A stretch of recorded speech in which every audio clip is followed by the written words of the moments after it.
Good nobles, we come here together in a spirit of fellowship, deepening of our skills, sharing of our knowledge, and a shared interest in the search to find truth through experimental archaeology and historical inquiry.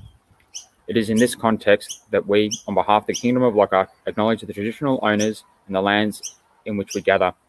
We recognise their continued connection to the land and culture, and we pay our respects to their elders, past, present, and emerging, and the elders of other communities on which land we may be streamed today.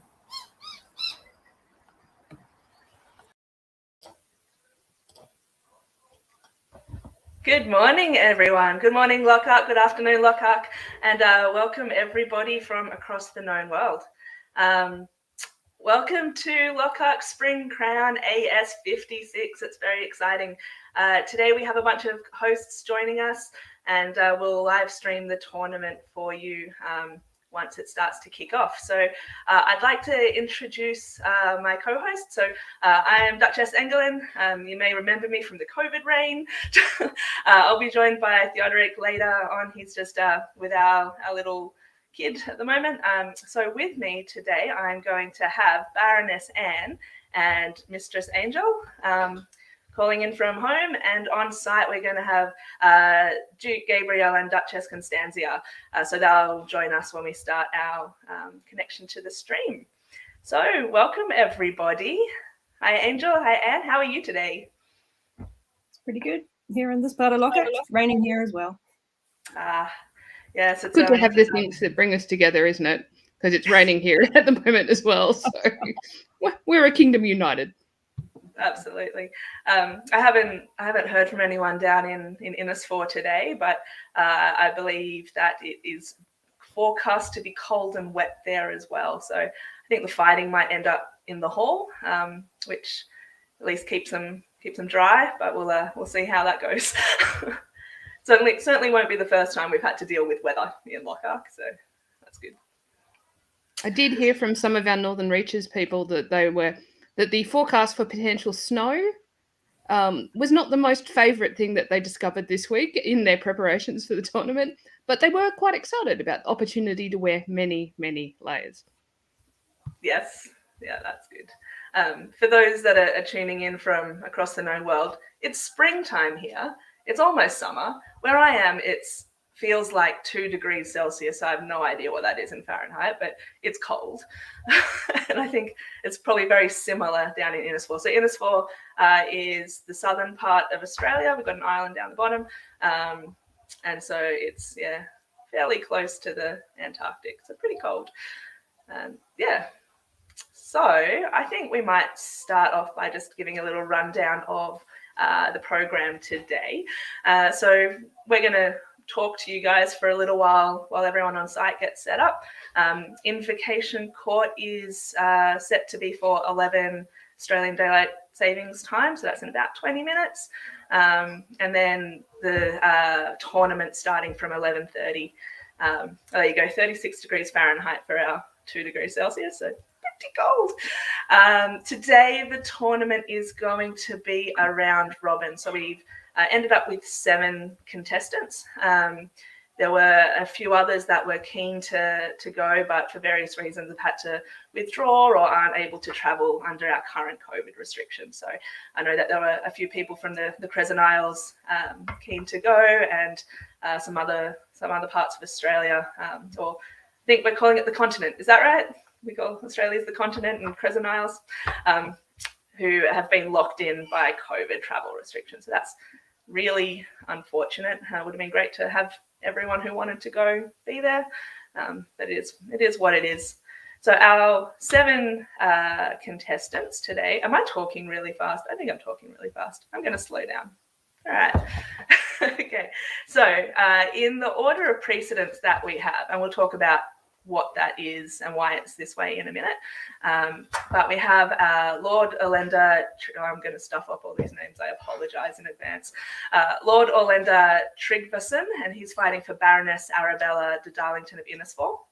We've got Count Sir Stephen Aldred fighting for Countess Mathilde. Oh, all right, I'll slow down. Magnus, our wonderful tech. I should have introduced Magnus before. He's teching for us in the background. So do you want to jump back to Erlendr's Then we can have a squiz at these guys. So Erlendr and Baroness Arabella. So Baroness Arabella is the current landed Baroness of Ynys Fawr, and that's where the tourney is today. Yep. And then we have Count Sir Stephen Aldred fighting for Countess Mathilde Adycote, and they hail from the Northern Reaches. And I think they reigned in AS 40. Let me just check my calendar. Yeah, AS 40-ish, so 2005, I think it was. Next on the list, we have Sir Leofric Willoughby de Broke fighting for Countess Sabine de Bourbonnais. Sabine reigned just before COVID, so that was 2019. AS 54, I think. And they're from the Northern Reaches as well. Then we've got Master Ianto van Diemen fighting for Baroness Vitez Tatiana, also from the Northern Reaches. But originally from Ynys Fawr, so there's a bit of Are you ready? We're ready to go? And you would have seen both Ianto and Erlendr in actually a few of them in the last tournament that was streamed as well. After that, we have Sir Wulfgar Járnsiða fighting for Mistress Louisa, Lyppard, Canton du Lac. And they are also the stewards of this event. So they're going to be pretty crazy busy today. That's very exciting to see them. And they are locals to Ynys Fawr, where the tourney is. And then we've got the Honourable Lord Thibault Nesti fighting for Lord/Lady Jayne Hunter. So Lady Jayne or Lord Lady Jayne is from the Northern Reaches as well. And I think Thibault is from Erlendr, which is Adelaide in South Australia. And finally, Lord Christopher Longstaff fighting for Harmonia of St. Florian. And I believe they're both from the Northern Reaches as well. So yeah, that's our list. All right, you can come back now. Hi. Nice. So do you guys want to give a little explanation on how we've come up with this order of precedence? So I can stop talking for a minute. So one of the things with orders of precedence when they do them in terms of the crown is they do them in terms of their current position, in terms of how we've ranked in the society. Because Baroness Arabella is a sitting baroness, she is ranked under the crown, and that therefore lifts her fighter up to being the top of the list. You then move into our royal peers, who, having served the kingdom in a previous term, we hold in high esteem, and therefore they are seated towards the top of the order of precedence. Then it goes in terms of our orders, our patent orders, that then becomes a matter of actual time. So at what point did you particularly, were you elevated to a particular peerage? And that's how this works. One of the things that you'll hear the heralds of lockup hold forth in great thing is lockup doesn't tend to, in our very casual New Zealand, Australian kind of way, we don't tend to title stack is the phrase that we use across the kingdom. So we'll tend to use the preferred address of the particular noble in our kingdom, and we go with that. So it basically just goes down the list then under the date that you actually received your acknowledgement from the crown. It's a good list. People will notice that at the moment you can tell which states and territories across our countries have been open for travel. We've got a very strong representation from our Northern Reaches, which is up in the state of Queensland. We've also got Ynys Fawr, which is our Tasmania, where the event is being hosted. But it's also great to see some South Australian representatives. We are incredibly looking forward to seeing a list at the time when, as we move to higher and higher vaccination rates and travel, where we can see the whole kingdom represented, because that's something the entire kingdom is looking forward to. We have such a depth of talent across the country and a depth of service and skill. And I think, like Angel, you can talk about the fact that you've, in the Crescent Isles, have had quite a different experience to us over in the continent and the small isle about like our particular COVID experience. Yeah, we spent most of the past year without any restrictions whatsoever. Our initial lockdown was very successful in eliminating COVID within our communities, so it was only coming in through our overseas visitors. But recently, unfortunately, the Delta variant has made its way in and escaped into our community. So various parts of our kingdom, in Ildhafen in particular, and Cluane, have had some very long-running lockdowns. And we've had occasional cases popping up in Southern Guard, and most recently in the Crown Lands out near Taranaki. So we've had a few cases now, which means we've got more restrictions in place. So unfortunately, our enjoyment of events has been somewhat curtailed as through the past year. So I really feel for the groups that haven't been able to play for so long.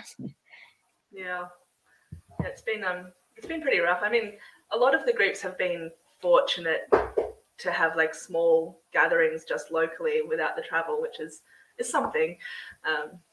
But yeah, there's, because of how geographically spread Lockhart is, I think a lot of us do a lot of travel across the kingdom, both between the Crescent Isles and the continent, and within both the countries as well. That I think we've really missed doing that. And as great as the online meetups are, but they don't replace that face-to-face connection. So I found it very relaxing, actually. Not having to go anywhere. Well, yes, sure. I'm not quite sure whether Theodoric's wearing pants right now. In my head, Theodoric is always wearing pants, just all times, at all times. So, I have heard rumours though, because talking to their excellencies of Romany, festival planning is in full sway, and it looks like we're hoping that the borders are going to be open right across the kingdom. So we're getting really excited, because the youth of the kingdom may describe it, because I am definitely not the youth of the kingdom anymore, that festival is going to be lit. So, games, games, classes, war, tournaments, all of it. It's just so many things. And I think there will be just such an outpouring of joy across the kingdom. I really miss being able to shoot my friends in the face. The Politicopolis archers miss you too, Angel. Oh yeah, that's the but point. only rarely. I'm just going to jump back to the conversation about the OP that we have our lists in, and I want to just put attention to the fact that we put that list in by whoever's higher up the OP between the fighter and the consort. So I think it comes up a lot, but the consort's role is super important, not just within Crown Tourney itself, but obviously the victors down, when they win. Of course, I'd say that I'm a consort, but I think it's really nice that we pay that respect. That it's such an important partnership. And we might go into some of the different ways that partnership can work later on in the show if we have some time. But yeah, we put our consorts, they're just as important, and that's why you'll see that if their position in the OP is higher, the pair will be higher on the list. To be honest, most of the time the consort is much more important, because half an hour of glory for then 6 months of work. I'll take the glory. The work is not so big in my mind. I've always thought, and I especially think now after the past couple of years, that the work that's done is more important, and therefore the consort, as the partner that's there to do the work without gaining that glory on the day, is that it takes a different sort of motivation, and it's a different sort of type of service. And I think the consorts really deserve more respect than we do in just doing what we do anyway as fighters. I don't want to. Sorry, go ahead. I was just saying it's an interesting thing, because I'm thinking all four of us have actually had the honour of being a consort in a crown tourney, if I remember from years past. Mm-hmm. But it's an interesting thing too, because people don't necessarily understand that it's a team, and depending on the particular motivations of the sovereign and the potential sovereign and consort, it's a huge thing for people. And that the fighters hold their own honour on the field, but they also, when you become a consort, they hold your honour as well. And so I have seen some remarkable things. Like, one of the things I actually saw many years ago was a fighter really experiencing some distress on the day, and they were starting not to fight in a way that they were, that they normally would have. And I saw a consort pull their fighter off the field. And if you think about that as an act of courage and an act of respect to the list and their fellow combatants, that's the sort of thing that can happen. It's such a team effort. And much as you said, Theodoric, it's that whole moment of going, yep, it's a tournament, but it's not. It's something that really matters to the kingdom, and that shows the honour of all the people involved. Absolutely. And absolutely no discredit to the sovereign once they won. They certainly put in the work during the reign. Even if you pretend that you didn't. But, I think going into the first crown tourney that we entered, one of the pieces of advice that I was given was that your role on the day is just important. You know your fighter better than anybody else. And so you can see if they're not behaving in a way that they should be, or if they're dismissing shots or whatever it might be. And it's within your power to withdraw them or your team, or to pull them up on anything that you might want to. And I know that in our relationship, our consort fighter relationship, depending who's fighting, so whether I'm fighting or whether Theodoric's fighting, we'll pull each other out when we're throwing tantrums or whatever it might be. Never. It's not in me to do it. There was this one time I remember that it was just a local tourney. This is actually good. It was a local tourney up in Morden Vale, and I was fighting, and Theodoric, I don't think you were fighting that day, and I threw a tantrum, and you said, that is not how we behave.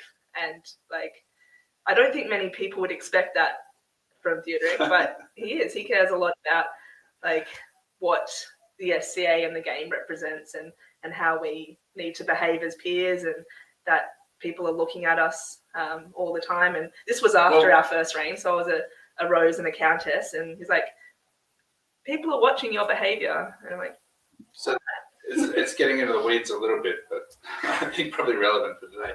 It's not in my mind so much about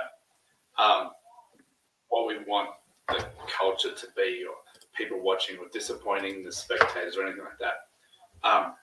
We're undertaking an activity that's based on violence, and we have a huge amount of personal, physical power in that situation, and that means that we have to maintain a high standard of behaviour and a level of calm that's above what you would have to do in normal circumstances.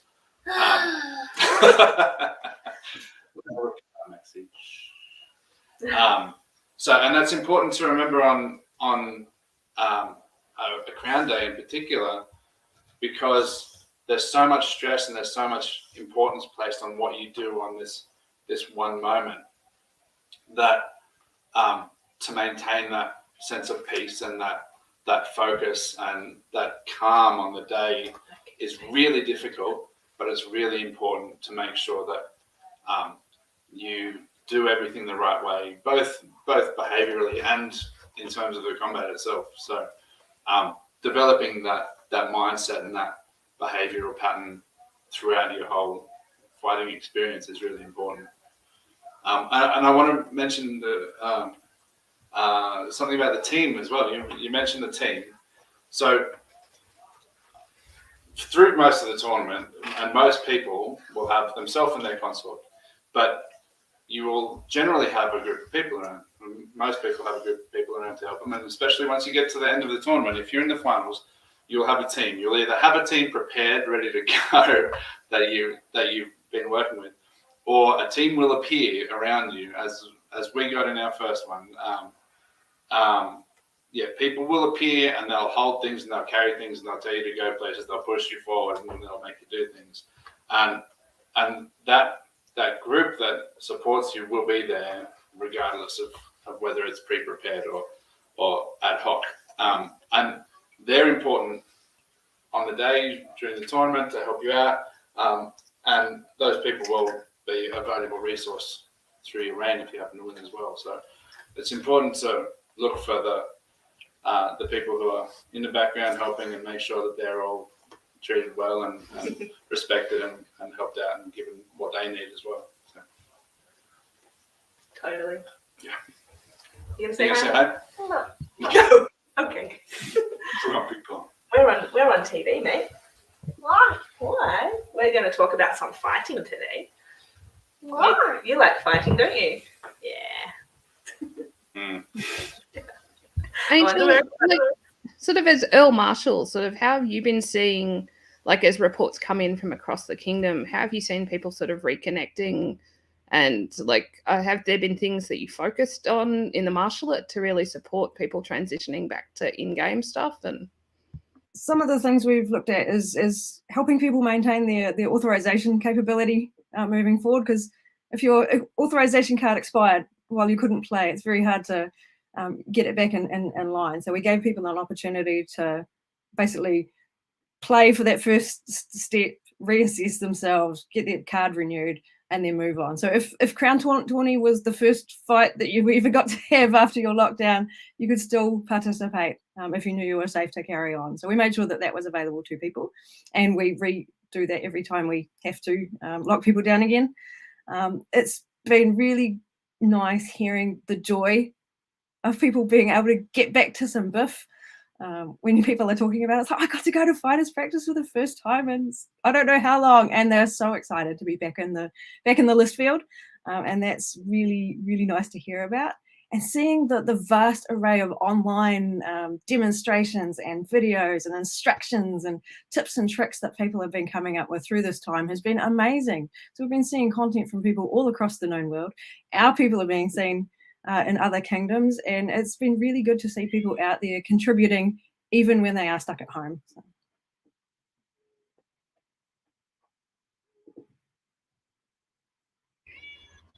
Are you hanging for your next war though? Like I'm thinking as one of the Lockhart's most prized combat archers. I'm just thinking. Yeah, it's not much fun shooting at a target, but all on your own. I much prefer shooting with / at friends, and I'm really looking forward to being able to get back to war. Canterbury Fair, I'm hoping will go ahead this year, and so it'll be my first opportunity in a very long time to send some arrows down the field at my favourite targets. And yeah, I'm really looking forward. I'm hoping I could get to festival. Fingers crossed, because that's where the best fun is to be had around the kingdom, with the biggest number of archers on the field, the greatest number of targets, because everyone loves a target-rich environment. I'd love to get back to war. Yeah, I definitely miss it. I see we have a tournament list appeared. Well, there's Gabs rushing in. Well, that's very exciting. How cool is that whole setup? Mm. One of the things that's just great as a little bit of trivia is that because of a long relationship that Ynys Fawr has done in supporting their sort of local exhibition show, they actually currently have a permanent hall, which means that they had a venue in case of very inclement weather. So that's lucky, and it's just one of, if you ever have the opportunity to Ynys Fawr, go have a look. They have some of the history of their barony around the walls of that hall. It's an amazing space. What we need here is a big speaker so that we can yell at people when they're standing in front of the camera. The occasional people checking out whether they're standing in the way. Did you get your hat? She's got more biscuits. So I couldn't see it. okay, mate. So before we went through the list, but we gave a bit of an acknowledgement to some of the people who couldn't end up at the tournament today. So I just wanted to give a shout out to some of the people who I am aware of that were keen to contest but weren't able to for various reasons. So we originally in the list we had Duke Felix fighting for Duchess Eva, and Eva also fighting for Felix. as well as Lord Clifford Ashburner contesting for Rihanna Verk. I cannot say that name.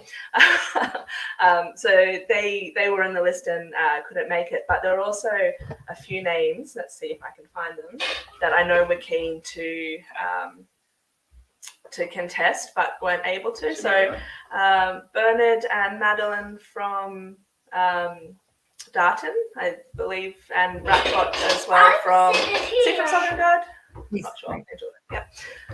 And I think there was some others, but I forgot to. So Keaton from Falkenberg and Mistress Alicia de Cheval Blanc sent their regrets.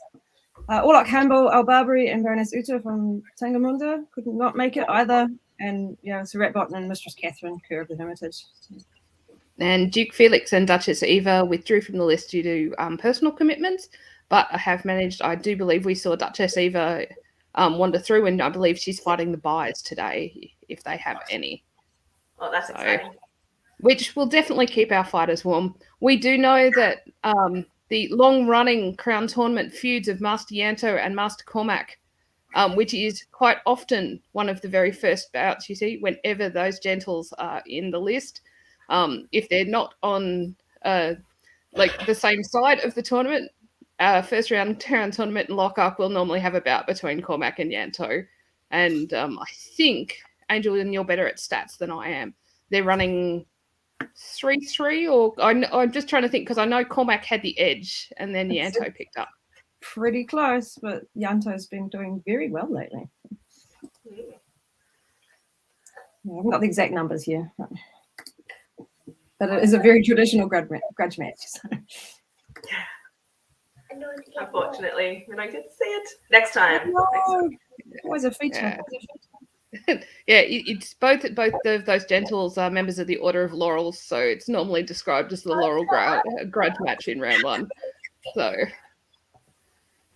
brewing versus music and research, I believe. So, I reckon it'd be cool to see a grudge match based on their Laurel areas of expertise, like some wicked brews versus some full on lute playing rock music. That'd be pretty sweet. Hildegard von Blingen style. Yeah. I've just seen a comment come through on Facebook that if people aren't watching the subtitles, they're missing out on the hilarity. I imagine that's going to be due to the Kiwi and Australian accents not being translated particularly well. Yeah. So beer comes in 6 packs. And then you put it in the chili bin. And you crack it open and have it on your deck. Is that right? Good one. Did we need to put a warning on this program, or just purely for subtitling? Yeah. Depends how bored I get. Yeah, I haven't sworn yet. I mean, come on. It's early days. Magnus is saying that due to the joy of the subtitling, he appeared as Master Madness. And I don't actually think that's very wrong.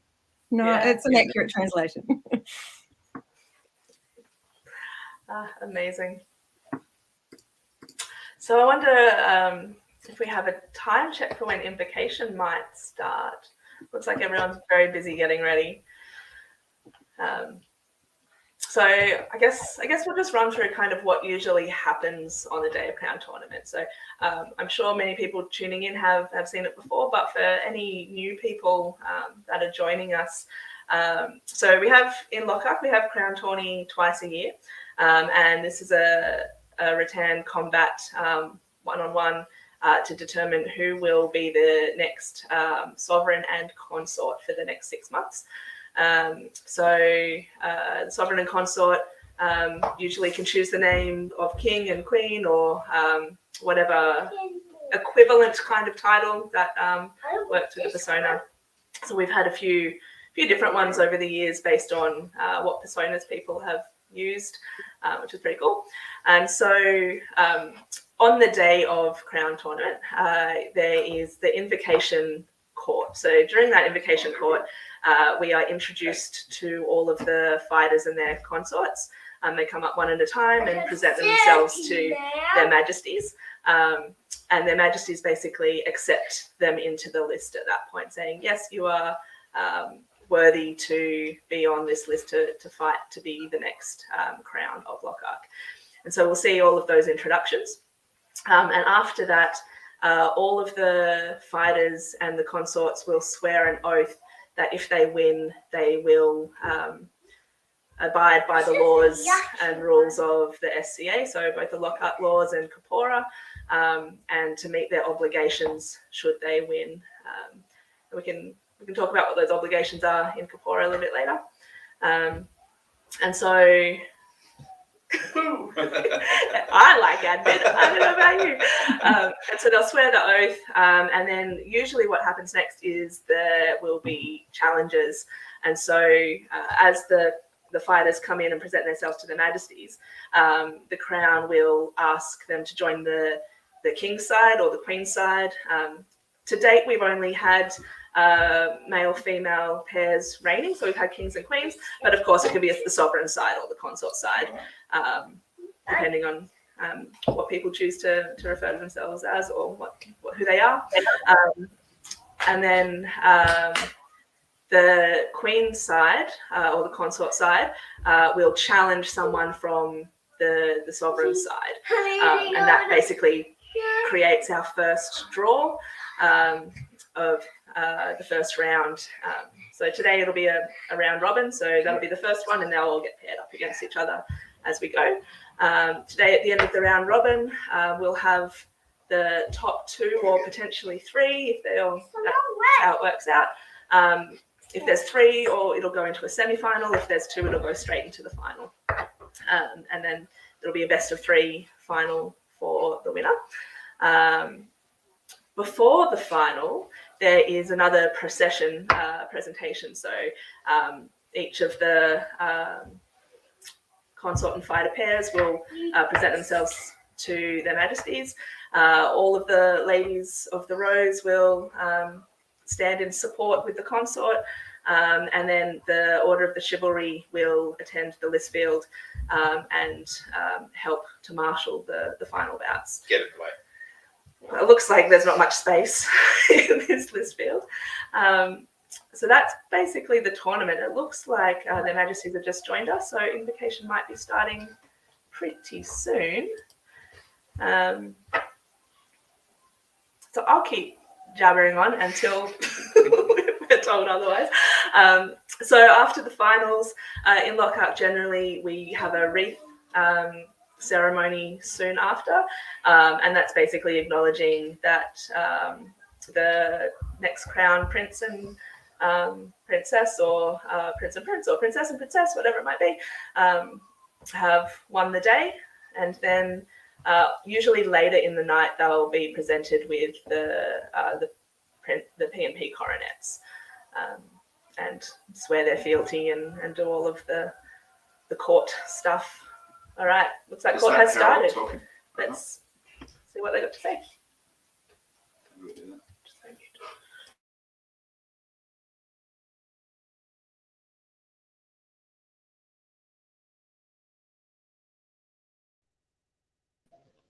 History of Lockhart is made today. Let's move to that. Today, those of note and valour gathered here to vie for the crown of Lockhart.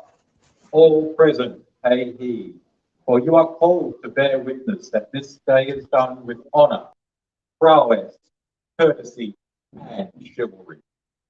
That when the heirs to the crown of Lockhart are named, there can be no doubt as to their worthiness.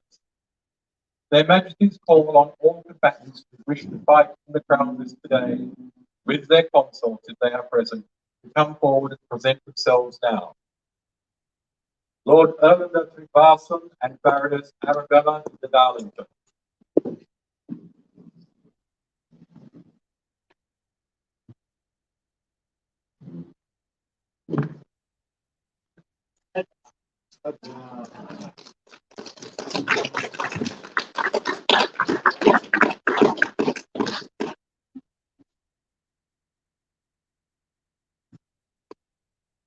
Your Majesty, Your Excellencies, and Conscientious all, Lord Erlendr and I stand very honoured before you today as we take the field.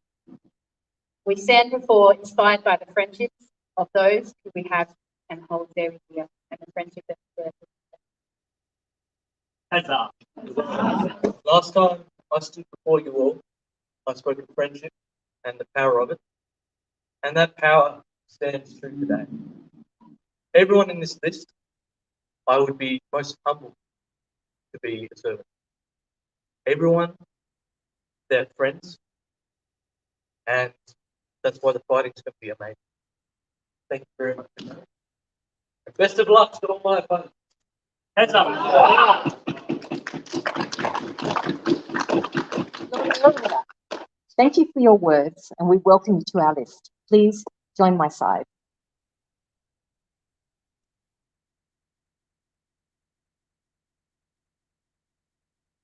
Count Sir Stephen Aldred and fighting for Countess Mathilde Adycote. Heads up.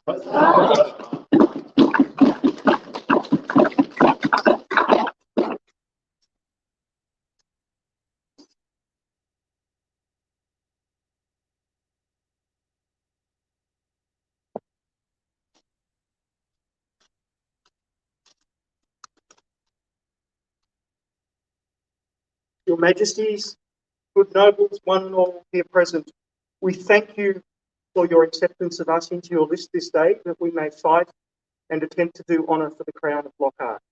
We look forward to the day's contest, and as ever, we will do our utmost to firstly enjoy the tournament and secondly provide fitting entertainment for the populace here present. I'm certain you will do both really well. It's nice that you actually get to take the field in this tournament, because last time we met at a tournament, you had to withdraw. Please, take my side. Thank you.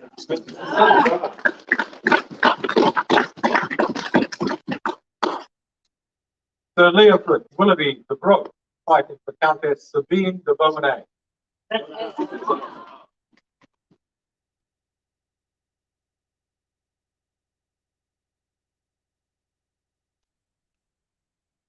Majesties, I bring before you this day Her Excellency, Sabine de Bourbonnais, Countess of this kingdom. Fight for her honour. I'm sure you will do very well. It's good to see you actually take the field. I know circumstances have prevented your last 3 attempts. Please, take my side.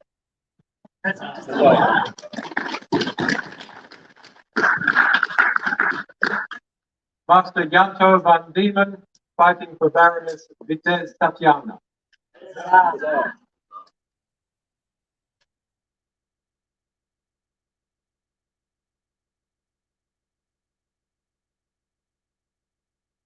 Your Majesties, if I may play soothsayer for a moment, in the future I sing victory and celebration. Should the fates smile upon me, it will be the culmination of many years of practice and training from many of the people who I contested today. But if it should smile upon another, then I'm okay with that. There will still be victory and celebration. Master Ianto, it is always wonderful to see you and Tatiana at any event, and especially in our home barony. And we welcome you to this small but yet wonderful field of fighters. So please today, take the king's eye.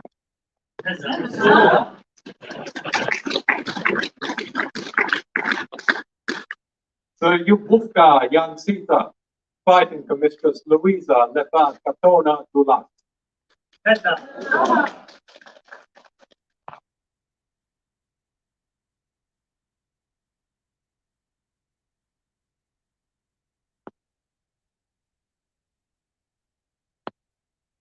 Your Majesties, my friends, Bourbonnais, it is my great honour to join or seek to join your list field and do honour to the crown this day. For my platonic consort, Mistress Louisa, Lyppard Adycote, who has agreed to reprise her role as my consort as during these plague times, Master Vandal was unable to make the journey across the treacherous waters of the Strait. It's good to see you in the list, Willoughby and Mistress Louisa. We know you will do your utmost. Please, take my side.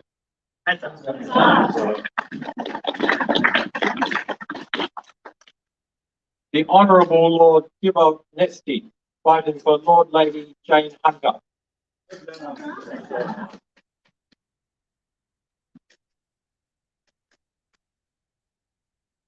Your Majesties, I am Thibault Nesti, Squire to Duke Sir Felix. Hope with your leave, Your Majesties, to do honour to the field, to entertain our friends, the populace here today, and to honour my consort, the fabulous and cantankerous Jayne Hunter. We thank you both for making the treacherous journey to our small but cold island. And please enjoy yourselves and have fun upon the field. And should you be victorious, we would welcome you. Please take my side.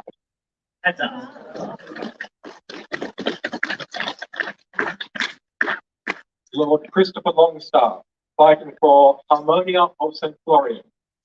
Your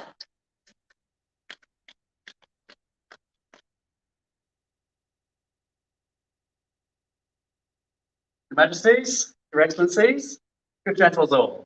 I am Lord Christopher Longstaff, Squire to Sir Aldred Shopley, and for today in favour of Harmonia of St. Florian. I intend today to have a great time and a lot of fun for the assembled populace and to bring honour to the field. We are pleased to see yet more people come and visit us, and such wonderful smiling faces from St. Florian's are always welcome. Please have fun upon the field, and we are made better by your presence. Please join my side.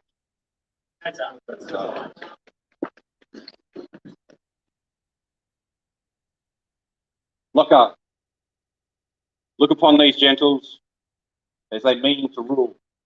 Good fortune favours them this day. You will be in good hands. This day's tournament, we fought as a single kill round robin tournament, and the final we fought as a best of three. Her Grace, Járnsiða, will fight the bias.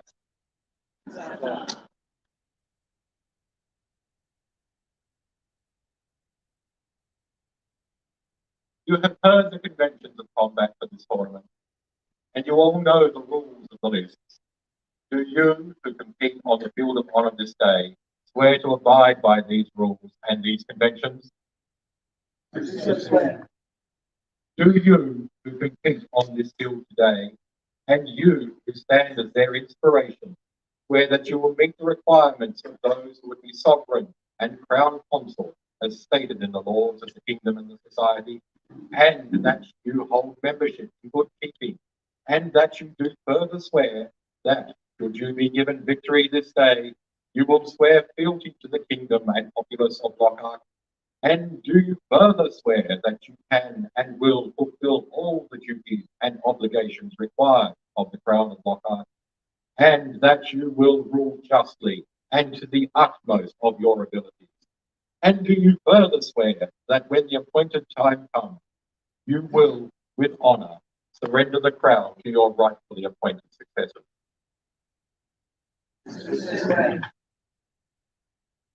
Then, upon pain of expulsion from these lists, bear witness to these words. Bear no stone in this tournament that may act as a talisman for victory, yet you all stand as the cornerstone of the kingdom on the field this day. Let your honour be the rock on which your deeds stand. Bear no amulet hoping for victory by its work, yet you must display for all tokens by which you are measured. Let your skill of arms and prowess on the field be the badge by which all know you. Bear no herb of virtue, that by sweet essence victory will be yours. Yet swiftness and virtue must temper the struggle of arms and clash of combat. Let the favours you bear and the grace of those who inspire you to be your guide this day. Then let honour, skill of arms, inspiration be the hallmarks of this tournament.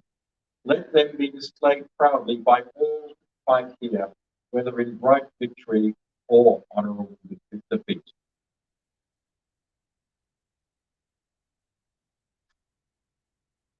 Let each fighter on the Queen's side, as their name is told, make their challenge for whom they will stand upon the King's side, to determine the first round of combat in the crown list. Let it be known that any may refuse a challenge with no reason given and no dishonour to either side. Once a challenge has been accepted, we ask the combatants kneel or otherwise show that they have been called to the list. Lord Erlendr Tryggvason.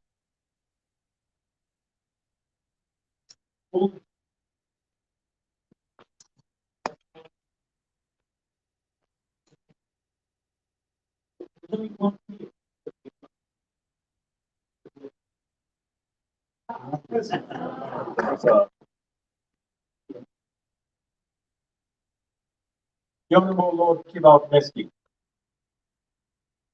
The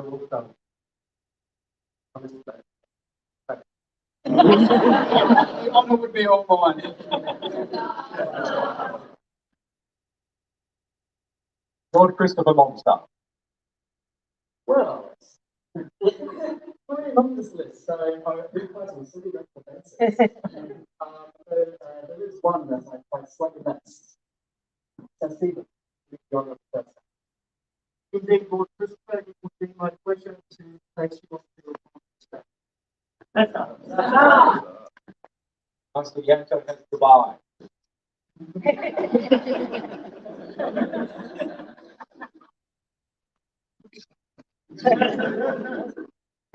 Combatants, see your inspiration this day, hold none higher.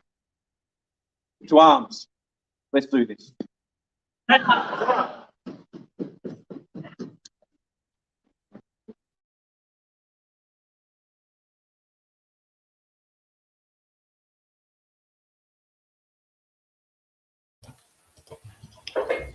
And we're back. So just a quick note to say that our tech team have just let us know there's a couple of minor technical issues that they're frantically working in the background, and we really appreciate the work that they're doing to bring this tournament to the kingdom and to the known world. We'd like you to imagine just how glorious the pageantry and the spectacle of those challenges were, because I think even with all of our imaginations, we probably won't do it justice. So, you know, what did we think of the round matches that we heard for round one? Angel? I managed to miss most of the audio, unfortunately. There were issues at my end, I think. I did hear Ianto has the bye. Who have we got? So we have the seven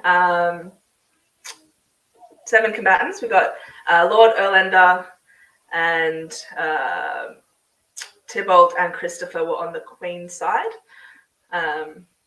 with Stephen, Leofric, and Wulfgar and Ianto on the King's side, which is pretty cool. But yeah, a little help for anyone that who caught those challenges. Someone give us a comment. Who heard it?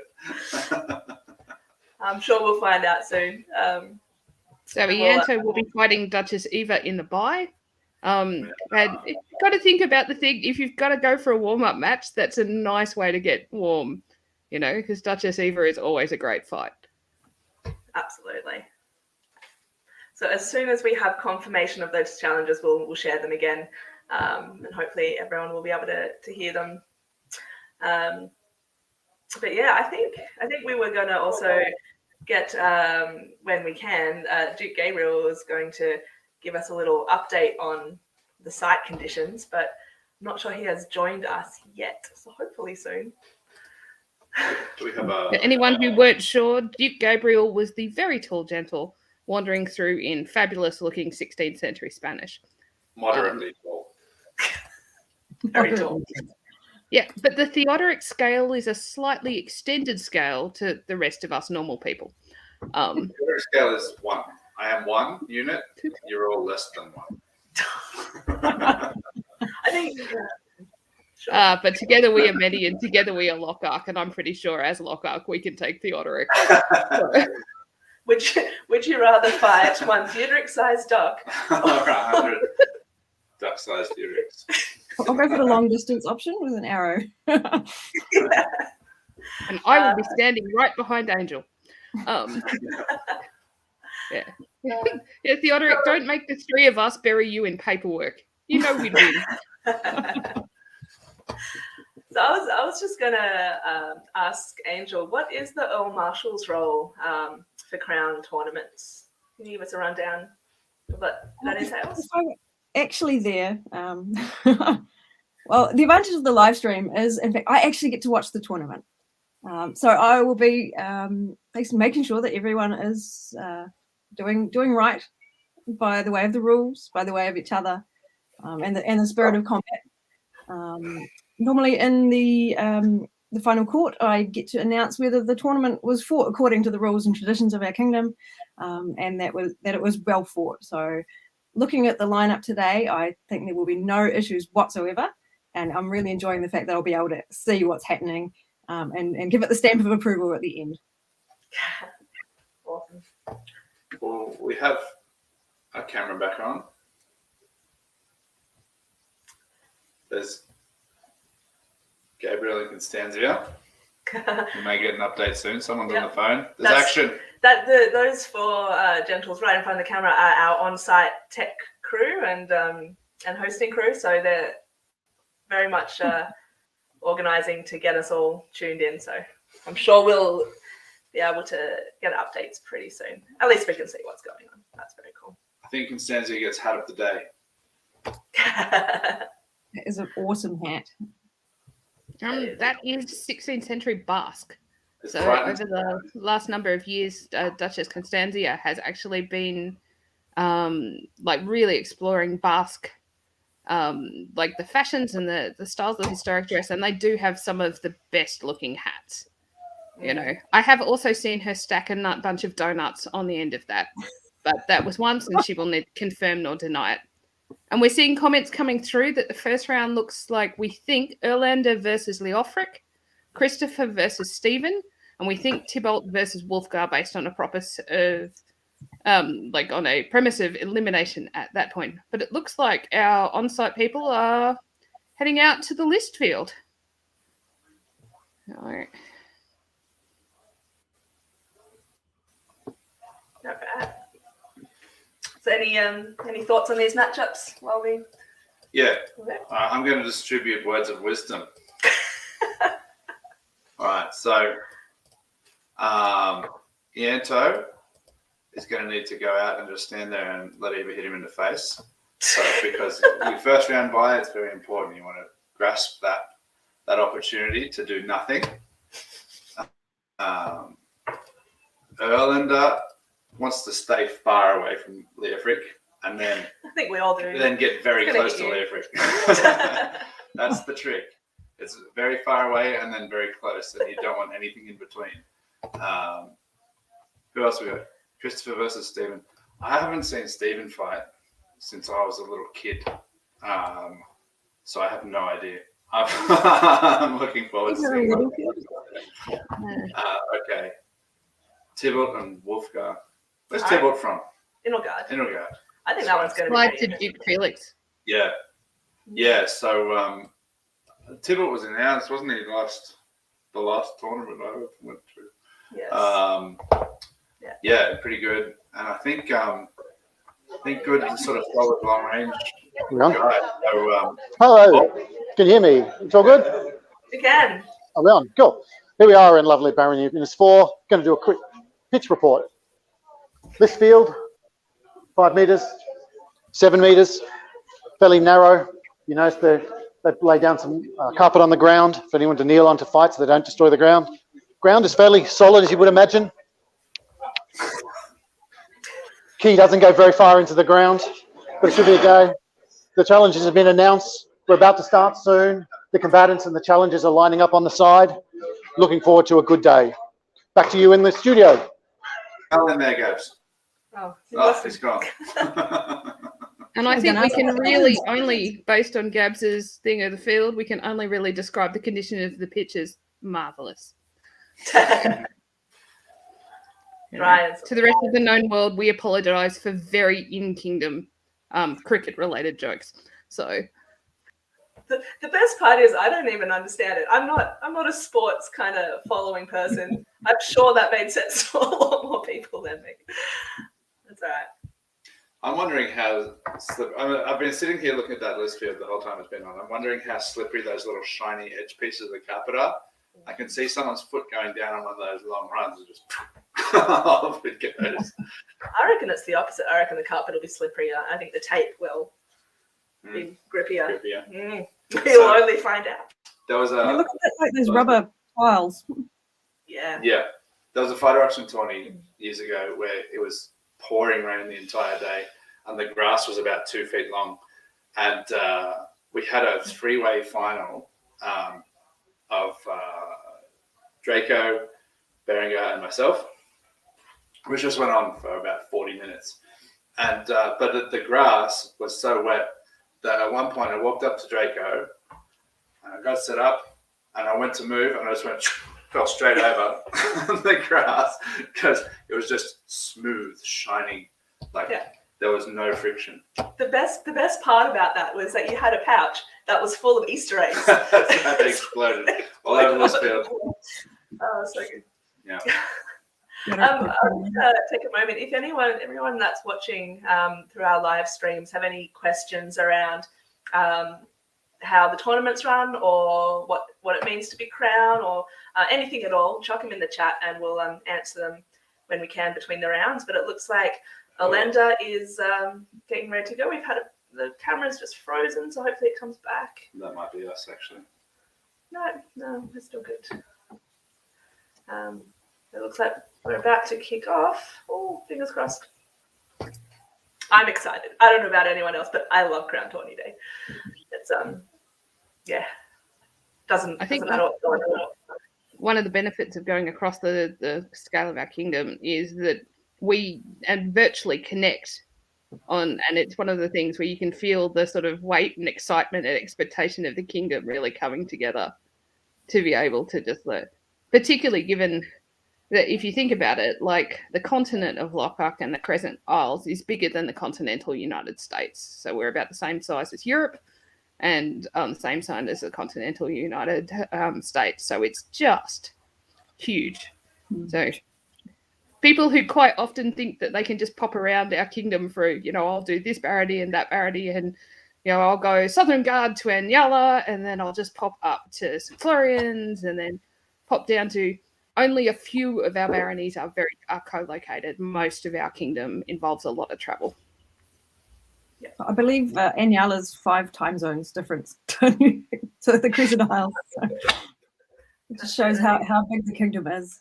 It's 5 hours difference. We might take this moment to mention the spreadsheets that Angel, that you set up each tournament. So do you want to talk about them for a sec? Yeah, so back in 2014, I believe, we weren't able to keep track of the events if we weren't there. But thanks to the realms of social media, people would start posting the results from the tournaments on them. And so we wanted to keep track of where we were up to in the tournament. So I started tracking the results on a spreadsheet. And thanks to the wonders provided by Google, many people can view those spreadsheets as we go and add to comments down the bottom. And so that's been running for a very long time now. So every Crown tournament, we update the spreadsheet. It has evolved over time. It didn't used to have the very pretty heraldry pictures included, and now it does. And now has auto-completing bits and pre-calculated things that show where we're up to. It's beautiful for round robins because you can keep track of the score. We only strike things out if we're doing double elimination tournaments. The community can comment in the spreadsheet themselves. They can update if someone's being slow watching the stream. Occasionally we get distracted. Someone has to nip out to the privies, but everyone can contribute and keep it up to date. And it's been fun running them every year. I've only managed to miss one. I was on site at the festival run tournament that year, so I couldn't run it myself. So someone else had to take one for the team. That was Eric. And so, yeah, it's been running a long time now. It's become a fixture. People always ask for it. Where's the results? And it's been really handy for going back and looking through and seeing how the stats have performed, how our contenders have improved over the tournaments that they've been through, because we've got that history and can see how people have done pretty much on a round by round basis. It's been quite interesting to watch. That's I'm a bit of a data nerd, admittedly. I love a good spreadsheet, I love a good formula, and I love all the stats.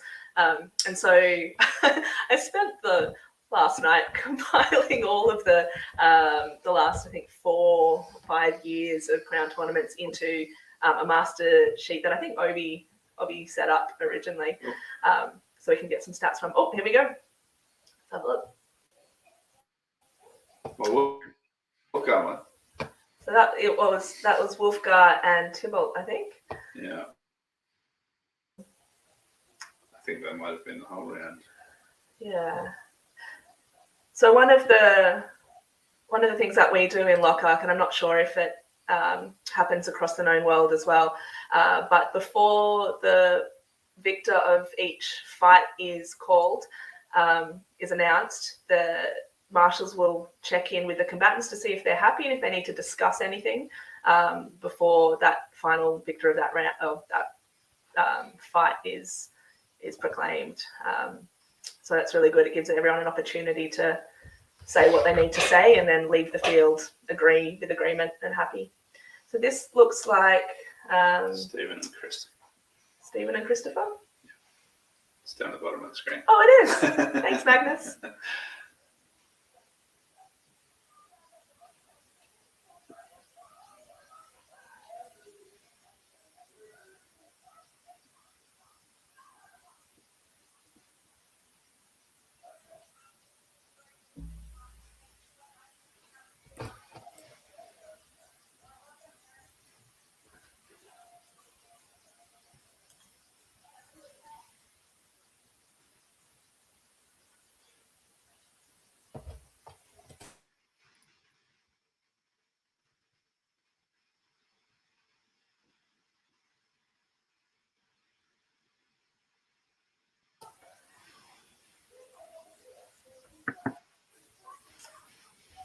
Don't know about the rest of you, but this is killing me. And this is only the early rounds. So, nope. Apologies to everyone for the quality, but hopefully we can sort that out for you. But we just grabbed whatever we could.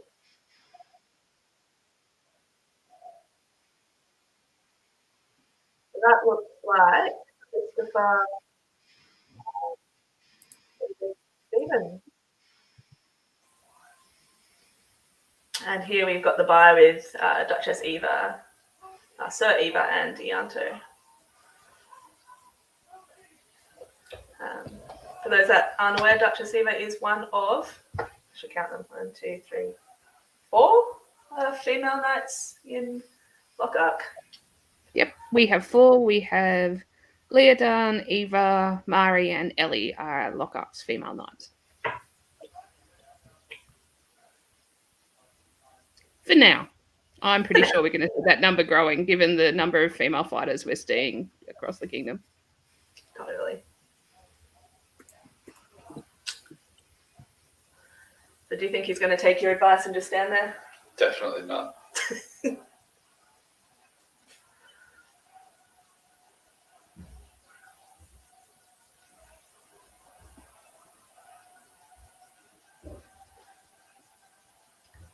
Bizarre. He did just get hit in the face, though, so. But he also.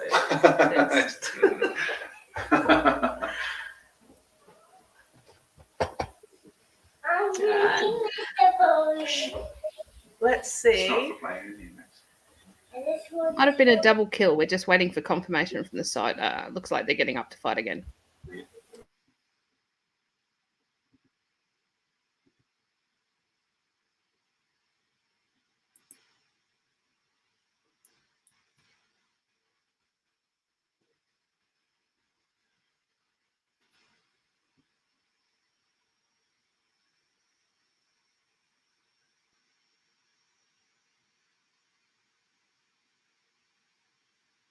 Those commenting about the quality at the moment, I believe we're having internet issues on the site.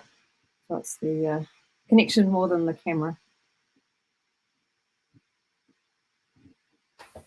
Yeah, we do long roads, deserts, crocodiles, but not internet. Yeah. Let's not get started on our internet. Don't forget oceans, Theodore. We've got some awesome oceans, you know. And as Ynys Fawr will tell you, a lot of penguins. It's the famed attack penguins of Ynys Fawr. Whereas in the Crescent Isles, the most dangerous thing is the scenery. I don't know. There's that hedgehog factor. I'm pretty sure that if they looked at you funny, they would go you. Don't Could just be bringing my continental privilege to that factor of just anything cute could potentially still kill me. So very true.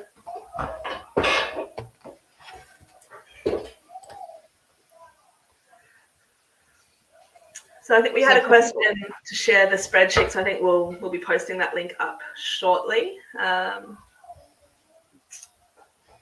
So everyone can access the spreadsheet. So a big thanks to everyone's patience. So for people's awareness, we're currently inside like the hall they're in is a brick building, and that's creating some extra connectivity challenges for our on-site team. So a big thanks to the on-site team who are doing some amazing troubleshooting work in the background.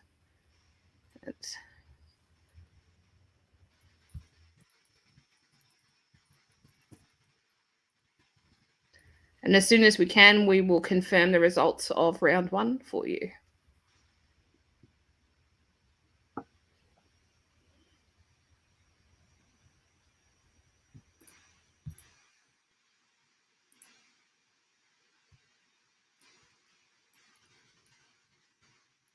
So short break is just occurring at the moment before round 2 while they start getting things all set up.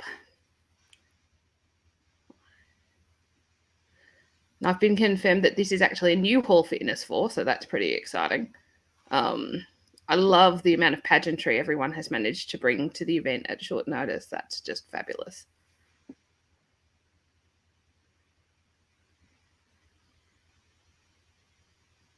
Someone commented on Leofric's coat of plates. I was eyeing that up during the introductions. It looks amazing.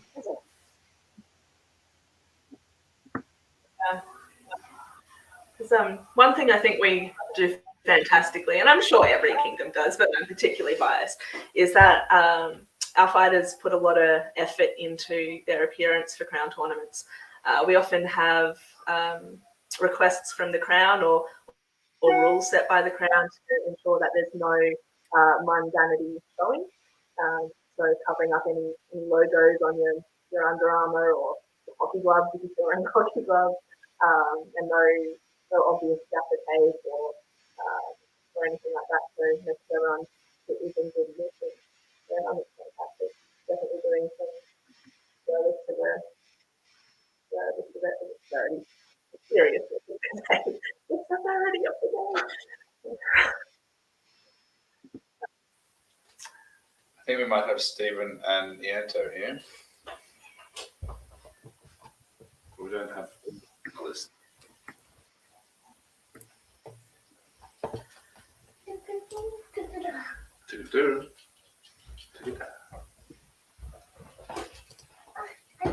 Yeah, still waiting on the list results from round 1 because we missed some of the video footage, unfortunately. I mean, I was hungry and I didn't eat any. Stephen versus Thibault, I think, based on that scapegoat. Where's the heraldry? Huh? I like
Camera freezes at just the wrong moment. Yeah, but I think I'm looking at that. Maybe we'll hope for confirmation from our on-site team. It looked like those salutes went to Thibault. So That's what it looked like. It's a bit hard to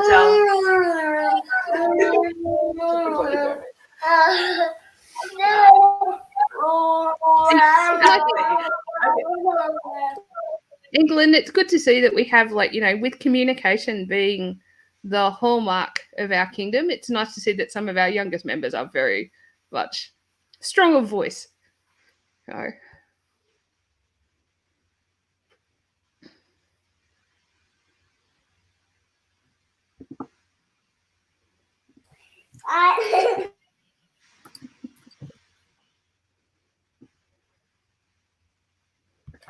So this looks like Erlendr and Wulfgar. So I believe Erlendr is Wulfgar's squire. So this should be an interesting matchup. Victor does all the helmet polishing? Yeah, possibly, yeah. Let's see how good Wulfgar has taught his student.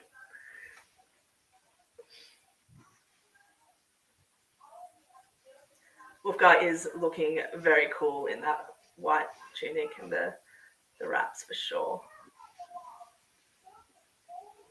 I'd never be brave enough to wear white.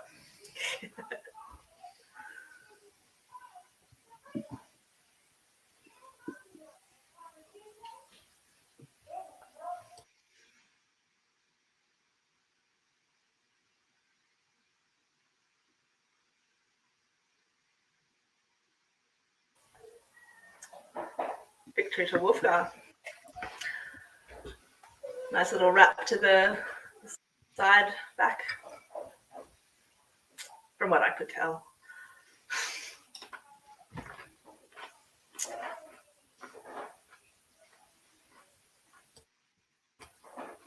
This is Ianto and Christopher. They're both from the Northern Reaches and attend the same fighter practice, so they certainly will know each other's style very well.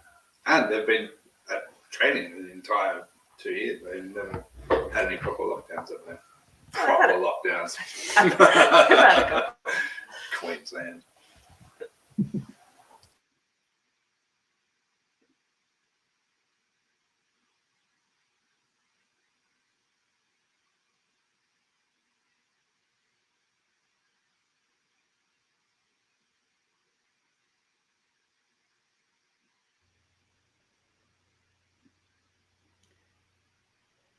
Our on-site team is, and that looks like Christopher. I thought it was frozen. He was just thinking. The camera frozen. Right. One of the things that, as someone who's watched a lot of Lockhart's Crown tournaments, I really love watching our combatants talk together to make sure that they're comfortable and happy. It's how we end up with really clean tournaments, and it's just been a joy to watch. Mm. Absolutely. Took us a while to get there, and a bit of angst on the way. But yeah, it was an. But Leofric for the bye fight against Eva.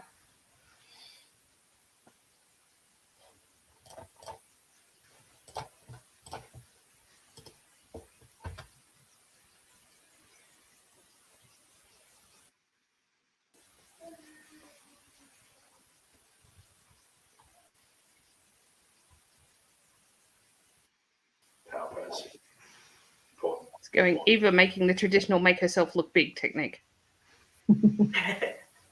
And we will ask Fruitbat to move ASAP.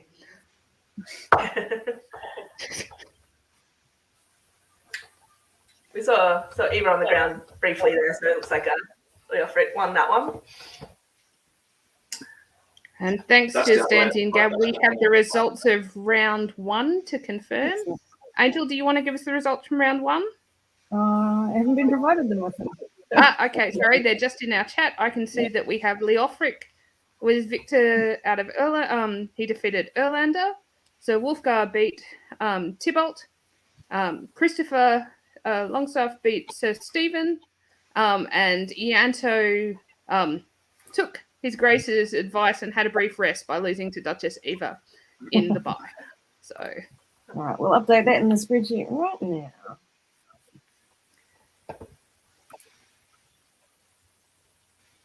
and so we've now got the results from round 2.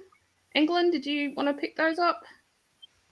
All right. So in round 2, Thibault was victorious over Count Stephen. Wulfgar beat his squire Erlendr, and Ianto victorious over Christopher, with Leofric fighting the bye and winning that one. So what have we got for our stats? Oh, pretty even at the moment.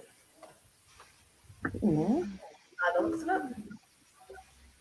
Wulfgar For with those 2. who are watching like our stuff for the first time, a round robin is a tournament in which all combatants fight all combatants, isn't it, over the course of the tournament? And then at the end of that, the wins and losses determines who go into the semi-finals and the finals.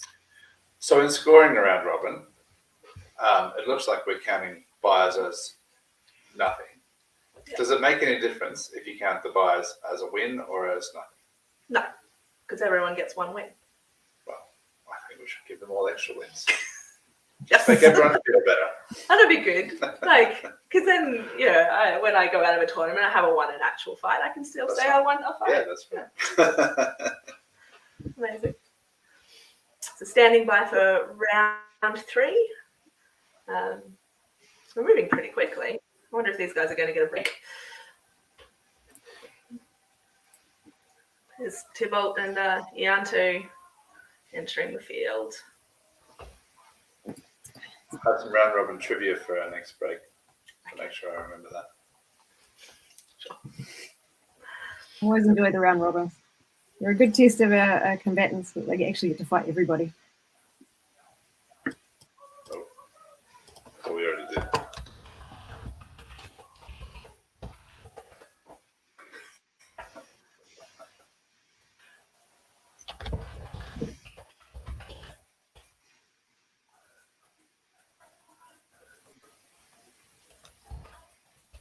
It's very nice for Ianto to actually have his lady with him. Baroness Tanja has not always been able to travel when Master Ianto has travelled, so it's lovely to see them both in the barony where they got married.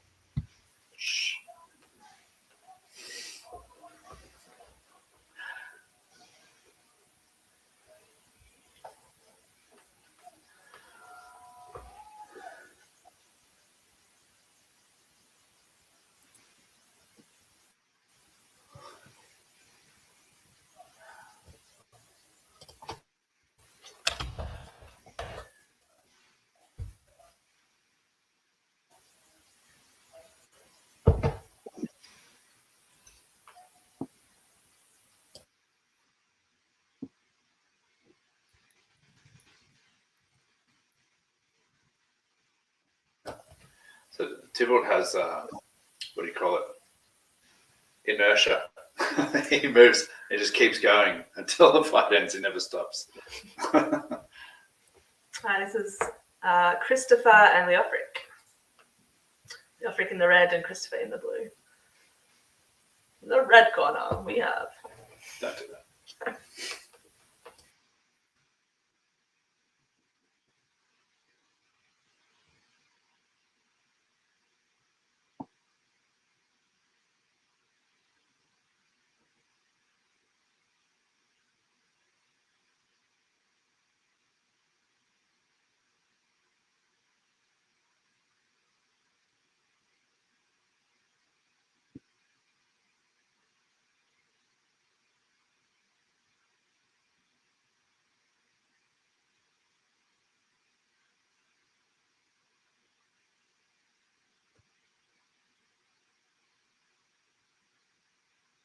Woo. That looked like it hurt.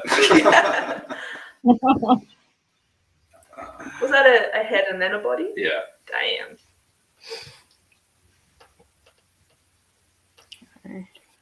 We'll need to find out if this is getting recorded as well. after the fact. That'd be cool. Do some after action reviews. Yeah.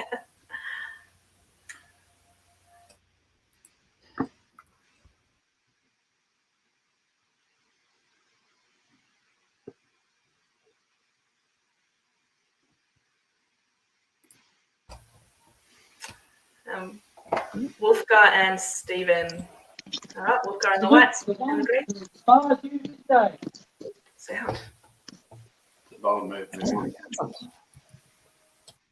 Saliki, Honourable, Cattone.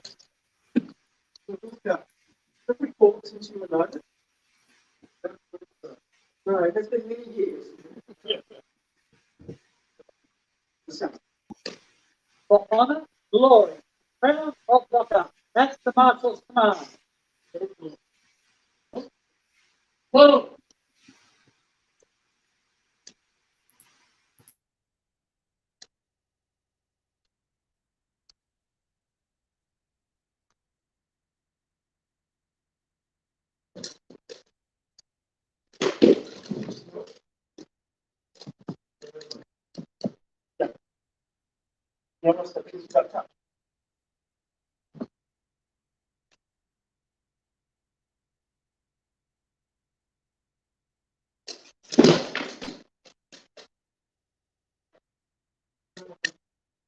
Yeah.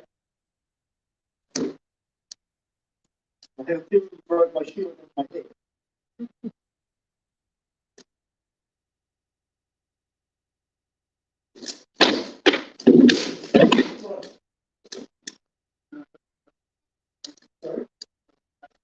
It's done.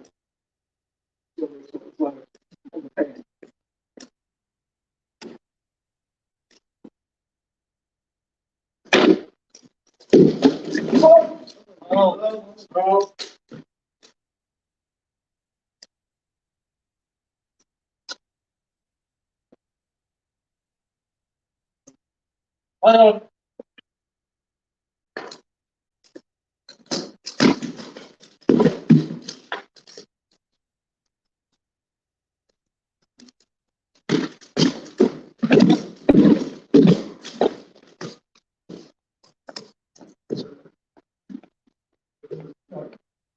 Well, it was good to have not been. Yeah, right.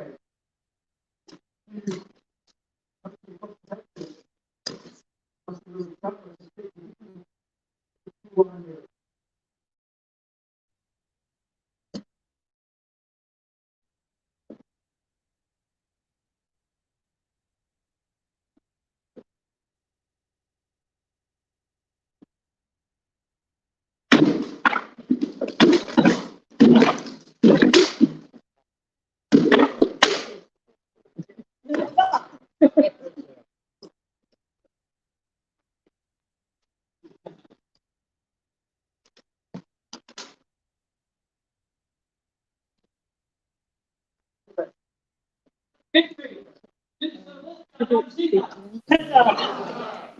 victory to Wulfgar. We should make note too that Count Stephen broke his toe just a few weeks ago, so pretty awesome that he's looked after himself in the meantime and been able to make it out today. He had to pull out of the last Crown tournament due to injury, so it's really great to see him out there. The bye fight with Erlendr and Thibault.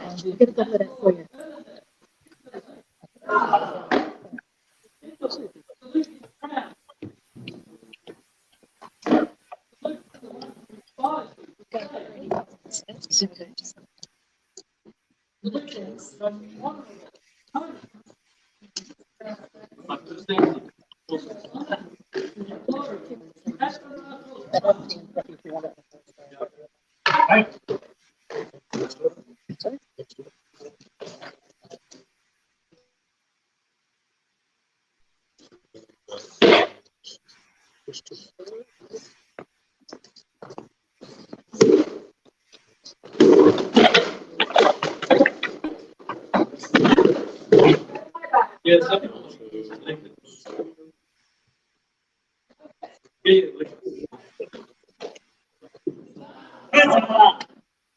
Victory!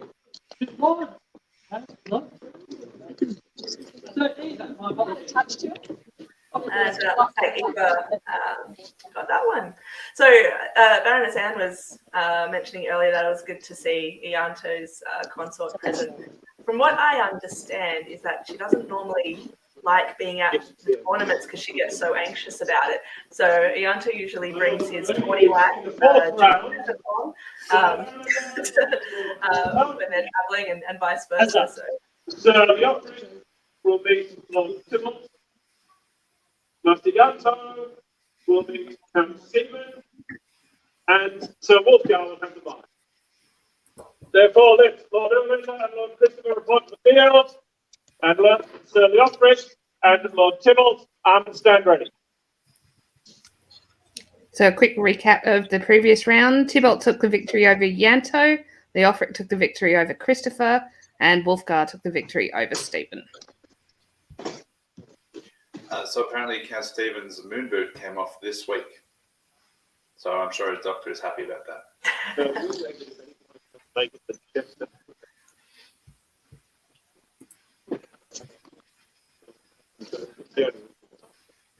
And we have, is this Erlendr and Next Christopher? is my lords and ladies. On this field here to meet Lord Erlendr Tryggvason and Lord Christopher Longstaff. My lords, salute you the crown. Salute ye who inspires you to victory, and salute your honourable opponent. Now for honour, glory, and the crown of Lockhart, at the Marshal's command.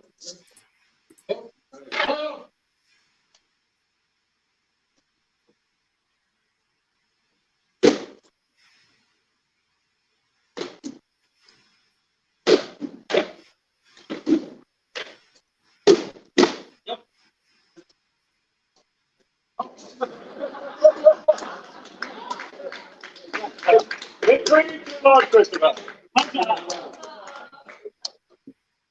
Let Sir Leofric, Willoughby, and Lord Thibault Nesti report to the field. And let Master Ianto Ben Diemen and Count Stephen Aldred arm and stand ready. We were just commenting on how energetic Christopher is jumping in. I'm like, I can't do that.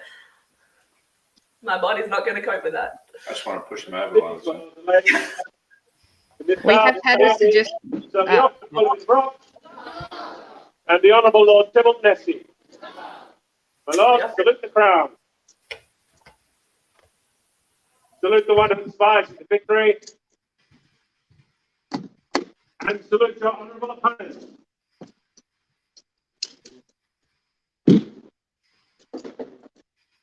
Now for honour, glory, and the crown of Lockhart, at the Marshal's command. Hail.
son. Okay.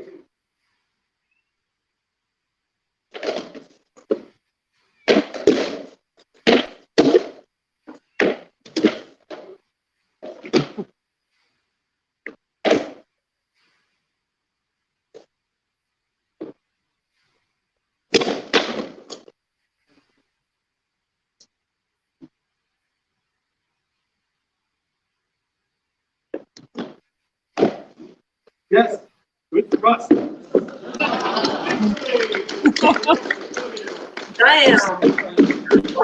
What a fight.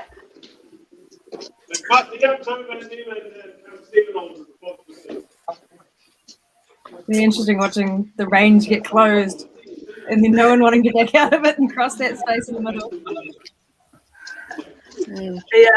I've just heard an interesting fact. Countess Mathilde can currently do 41 push-ups from her toes. Take that count, even in your broken toes. I think next time Mathilde should be out there. Very impressive.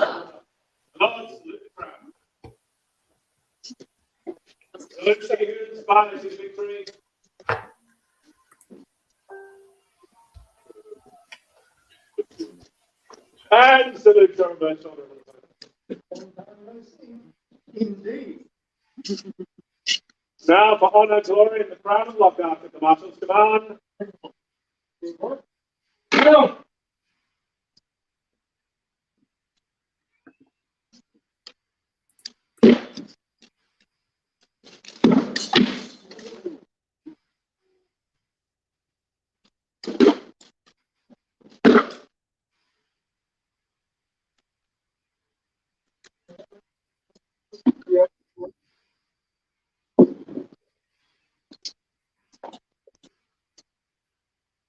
Ianto is nothing if not today.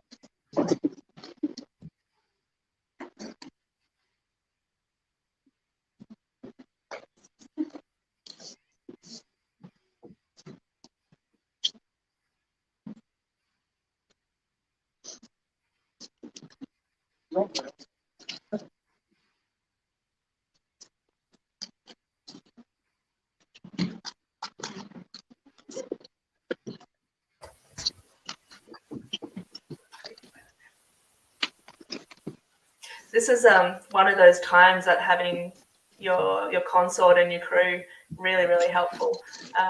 When one of us are fighting, the other one will usually make sure that we've got spare gear ready to bring out to the field, so there's no stress on the fighter.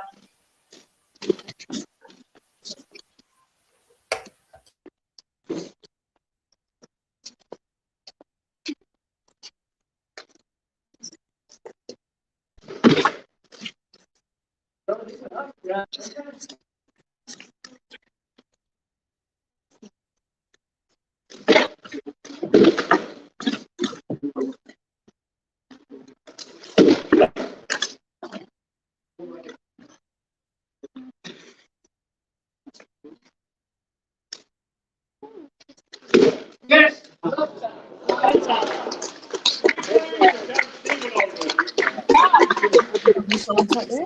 Let's circle the Járnsiða. Also, sir. After you, brother.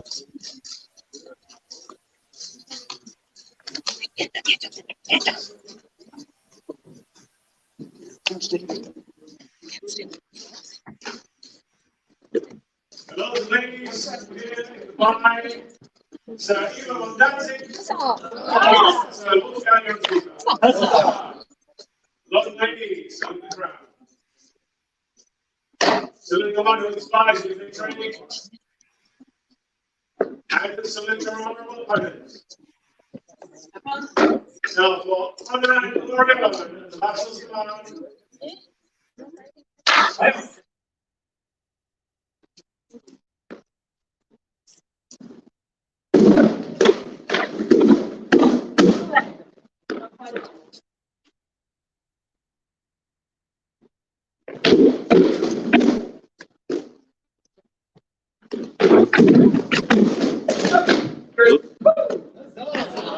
Victory to the hero of Nesti.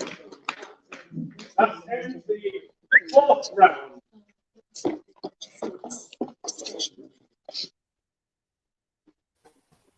All right, so that wraps up round 4. Round robin trivia. Quick, go. It's if you had a round robin tournament with everybody in the entire world, it would take 15 rounds. Was it 15? It was 15. Or 21. Not round. No, it wasn't round robin. No, elimination.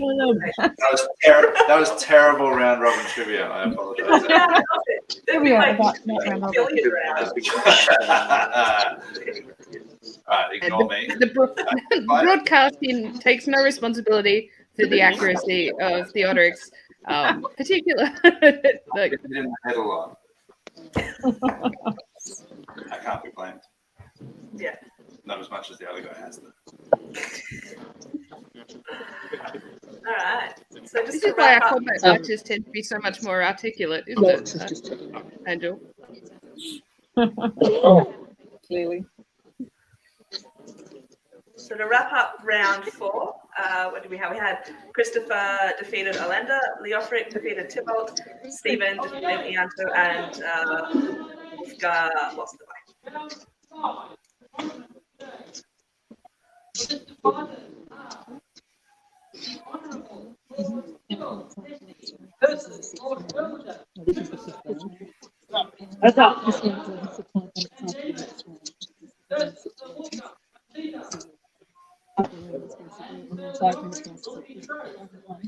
So 5 minutes left of the initial turn, and then a break. Yeah. A short break out of this round.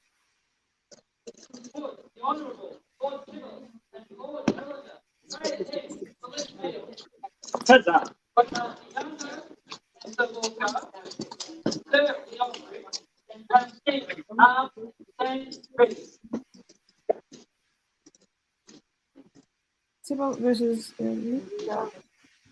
Oh yeah, my lord and my lady, on this day, we do the Honourable Lord Nesti and Lord Erlendr. Salute the crown. Salute the one who inspires you.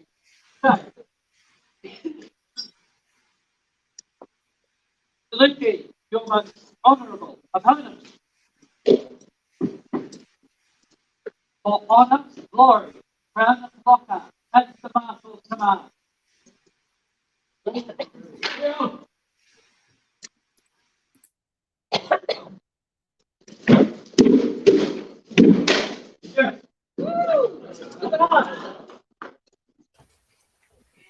Victory to the Honourable Lord Thibault Nesti.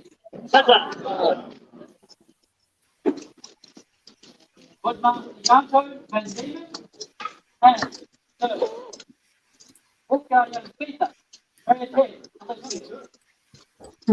Very quick note before we kick off that we've just been informed by the stewards that there'll be a short break after the next round. People have been moving through the rounds pretty rapidly. My lord and my lady, on this day, here you ready, Master Ianto and Diemen, and Sir Wulfgar Járnsiða. For gentle, salute the crown. Salute the one who inspires you this day. Salute ye, your most honourable opponent.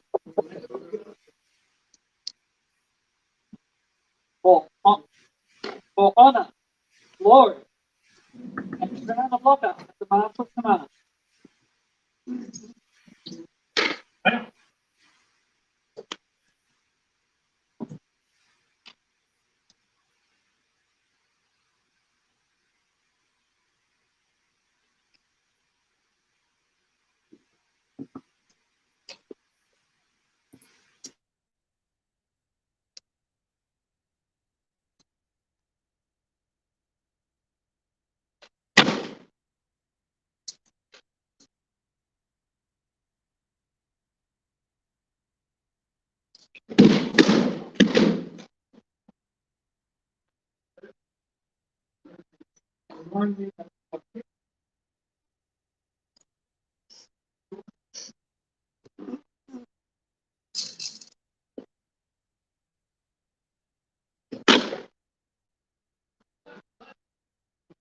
Looks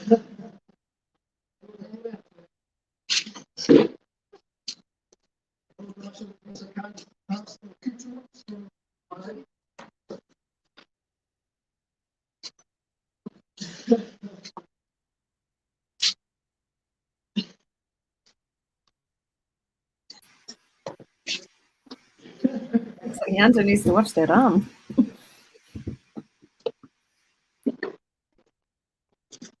Yeah, I think maybe his next lot of training is going to be focused on that little gap.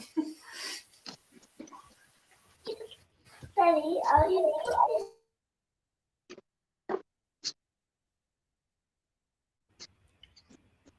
Had some comments about how much people had missed the noise of a tournament, and I will confess I'm in that group as well, because I think there's just an energy that hits. The sound really generates it. Absolutely.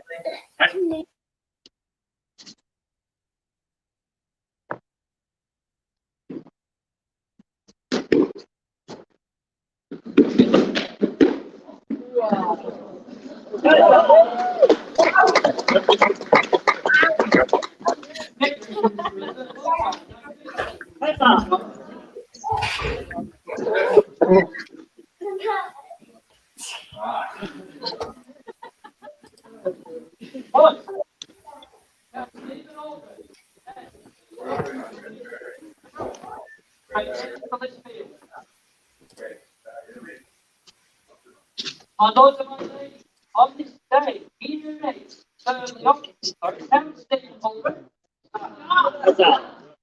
and Sir Leofric, Willoughby, for gentle, salute the crowd. Salute the one, follows you stay.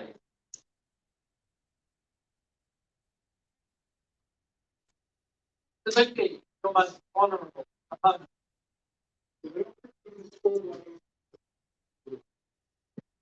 Of honour, glory, crown of lockout, at the marshal's command.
Bit of random trivia for those watching at home. Leofric was our first knight made in the Kingdom of Lockhart.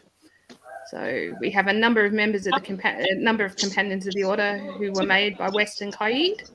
But Leofric was the first to be knighted in our then brand new kingdom.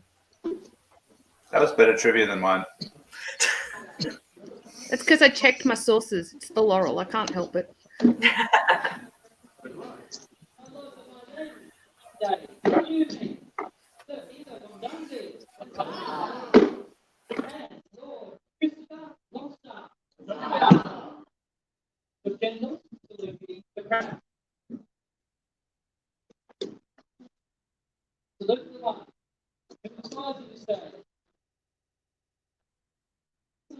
Your most honourable opponent, Always a pleasure. Honour, glory, today, and the Marshal's command.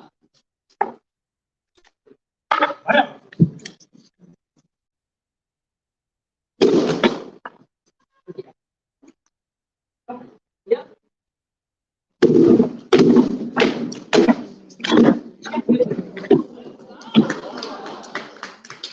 That's the way it's done.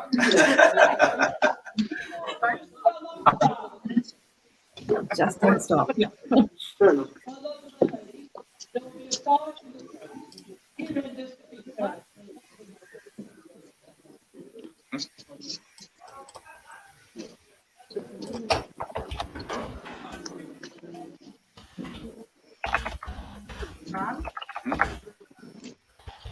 And that brings us to a short break. So we currently are joined by, I am very pleased to say, that Lady Gwenvich David, our Kingdom Arts and Sciences Minister, is joining us today. And it's wonderful to be here. So thank you for inviting me. So one relatively less known part of the Kingdom events here in Lochac at our Crown Tourneys and our coronations is we always have an arts and sciences competition. And in fact, just blocked by the gentleman who's come to stand over on the side of the screen there, I was noticing the arts and sciences banner with the blue background and a white candle in a white arch. And for the last 5 years, it's been possible for people to enter those competitions, not just at the event itself, but in advance. And I'm really pleased to say that at this particular event, we've had entries judged in advance in Inalgard, in South Rongard, and in Rowaney. And there's also been an entry that has been submitted by email, essentially. It's a story, and it's been submitted from Rowaney as well. So I don't know yet what entries we've had at the event itself, but I can say that this Kingdom competition really has seen representation across Lochac, and I think that's fantastic. What are the themes this year, Gwen, for this particular? Yeah, so every time we run one of these, we have 3 themes usually, and we try and make them a bit diverse so that we have one that's very broad. The Silk Road is one of those that we've got for this event. And that's got a bit of a sort of persona focus. We've got one that's a bit more focused on a technique like jewelry, and that's one we've got. And then we've got one that's almost a concept, and so light, I think, is one of those. Now, because we had to cancel the previous the Crown Tourney that was going to happen, we decided to combine the themes for that event and the ones for this event. So in addition to the Silk Road, light, and jewelry, we also have braided, a matched set, and Norse culture. And in fact, there is one gentle from Inalgard who entered in advance, who entered an item for each of those 6 themes over the last few months. That's really I cool. think given the scale of the Kingdom, and as we've talked about some of the travel, the fact that we are making our competition so accessible is just a really awesome innovation in the office. People can enter, they can either sort of look at maybe a beginner level or a more intermediate or advanced. And there's also team options, isn't there? If you're not someone who's very confident, you can team up with a couple of people. So while we have these themes, they're there for inspiration. Prizes are presented based on experience categories. So there's a category for beginners, there's a category for intermediate, and a category for experienced. And we ask people to nominate themselves into that category based on their experience with that particular craft. So if somebody who's a laurel in cooking decides that they want to enter the jewelry category, they don't have to be judged in the experience category if they've never done jewelry making before. In addition to those 3 experience categories, there is a group entry option. So multiple people could work on a project. One person could do a bunch of research and another person could do the actual crafting. And we do have a youth category as well.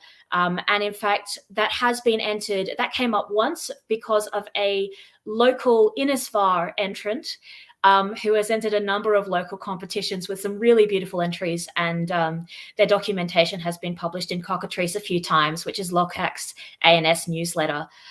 So it's been really wonderful to see the range of options there are for people who want to enter. I gotta say, go on, England. I was gonna say, I love how, I think it was, I can't remember when it was, but I love how the style of the Lockhart ANS competitions changed a few years back to have those kind of more broad categories, as well as the beginner and advanced categories as well.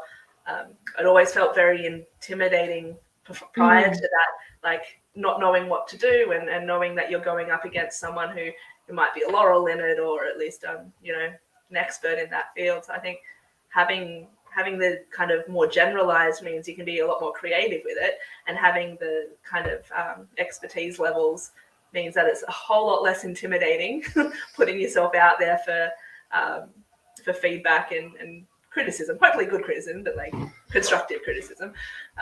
But yeah, it's absolutely. And that was really the goal. So 5 years ago, Mistress Clara van der Meys, who was the Kingdom ANS minister at the time, did a lot of revision and reform of how we run competitions in Lockhart. And that changed how we choose the themes. It changed how we do the judging categories.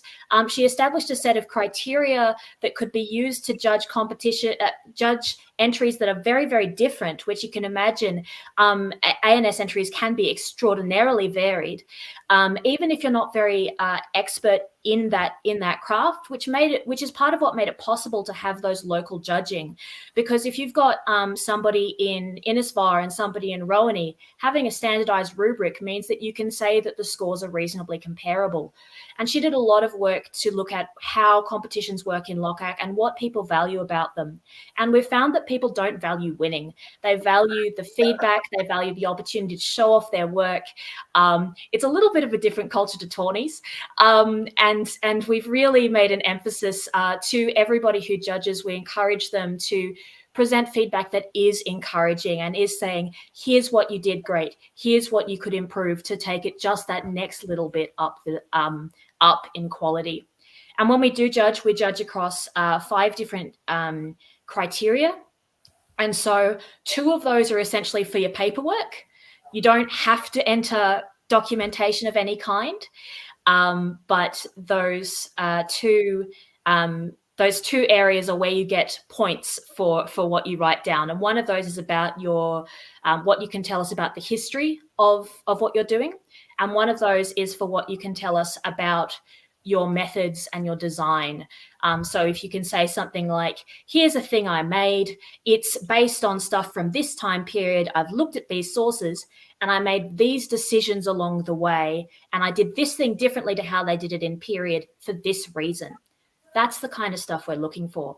In terms of the physical item, we look at the workmanship, so how well it's been done, the complexity, so how many steps are involved, how many different techniques. A veil is a sewing project, but it's a very different sewing project from a structured bodice with a lot of embroidery and embellishment. And we also look at the broad category of authenticity, which is sort of, would this fit in? If you saw this, would this make you think, oh yeah, that's from period, that's from a time period? So we look across those different categories, and everyone gets a score out of 10 on each of those different criteria. And we average that across 2 or 3 judges for a score out of 50. Most entries, if an entry is getting above 30, that's a really good entry. If an entry is getting above 40, that's super impressive. Even really, really fantastic entries.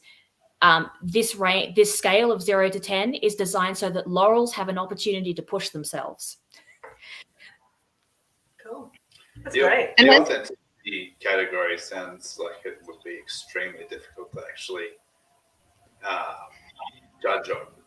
Like it is like, so having judged a number of these, that it is challenging.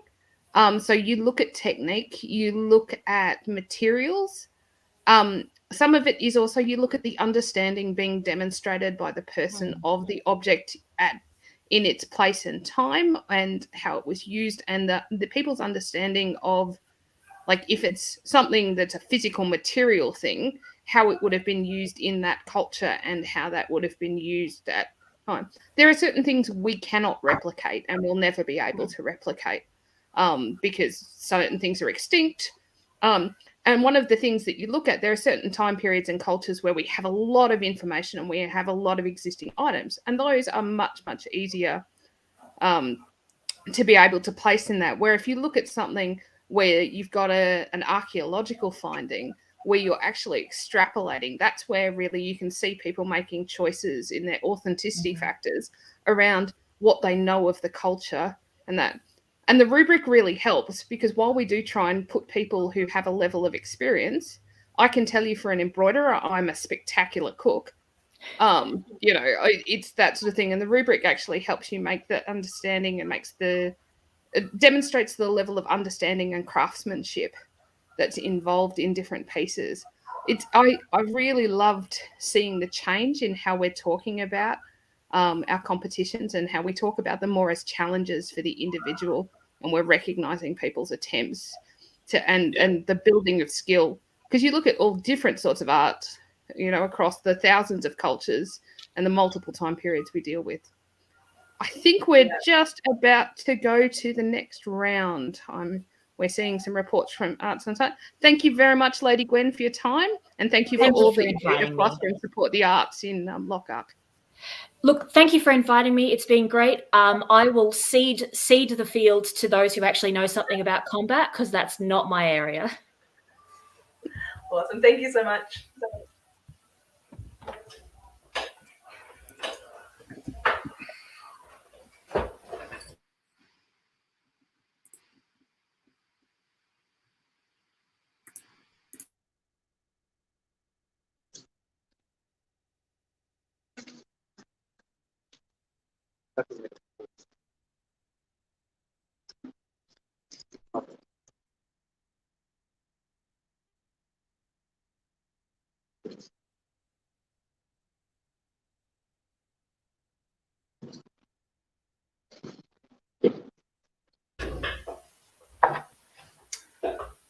So we have Christopher, and who hasn't Christopher fought yet? Says it here somewhere. Well, ladies, about the 6th round here meet Sir Wulfgar Járnsiða and Lord Christopher Longstaff. Lord, salute the crown. Salute the one who inspires you to victory, and salute your honourable opponent. Now for honour, glory, and the crown, at the Marshal's command. No!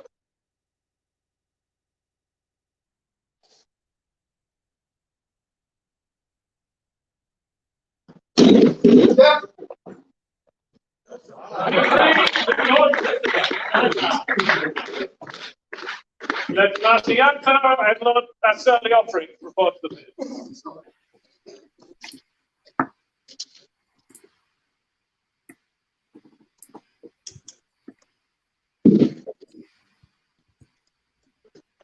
Majesties, my lord, ladies, here leads Sir Leofric, Willoughby the Brock, and Master Ianto van Diemen. Lord, salute you the crown. Salute you who inspires you to victory, and salute your honourable opponent.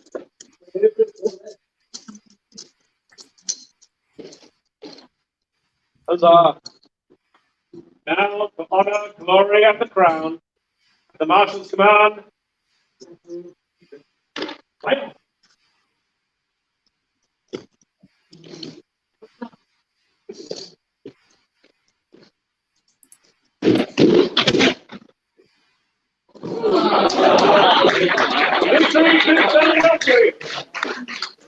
There's certainly a lot more energy coming out after that break.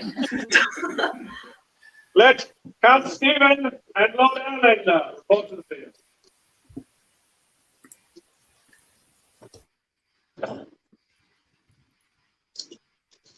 Majesties, my lords and ladies, here meet on the field Count Stephen Aldred and Lord Erlendr Tryggvason. My lord, salute you the crown. Salute she who inspires you to victory.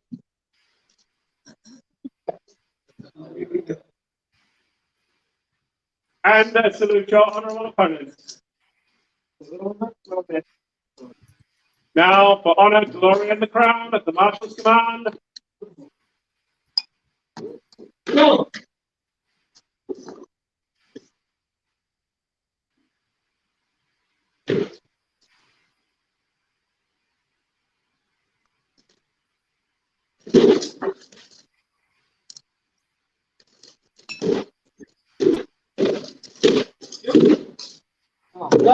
Victory to Count Stephen.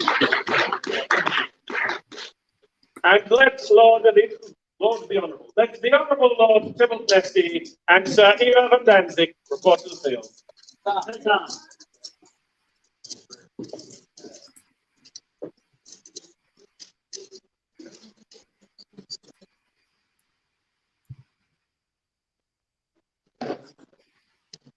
The Lords and Ladies fighting the by, we have the Honourable Lord Thibault Nesti. I got that wrong tonight. And Sir Eva van Danzig. The Lord and Ladies, salute you the crown. Salute the one who inspires you to victory. And salute your honourable opponent. Now, for honour, glory, and the sheer fun of it, the Marshal's command. Sorry about that.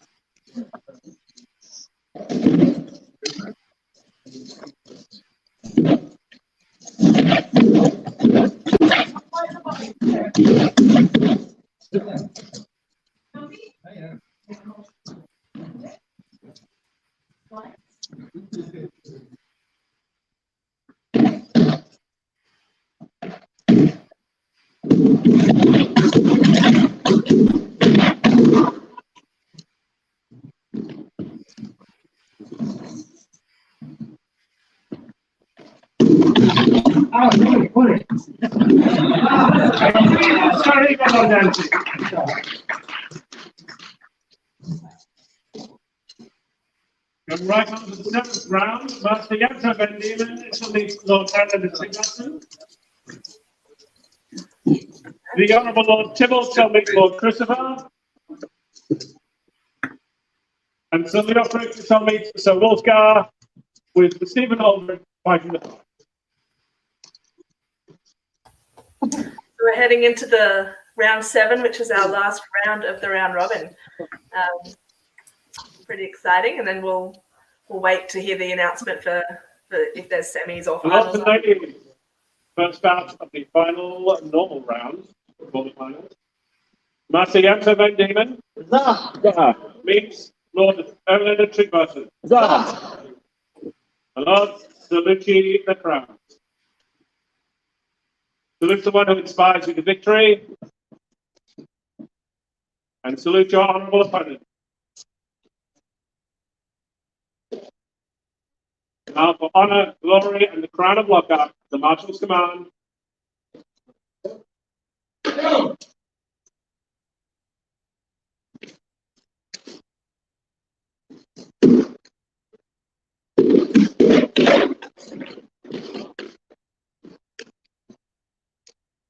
Yep.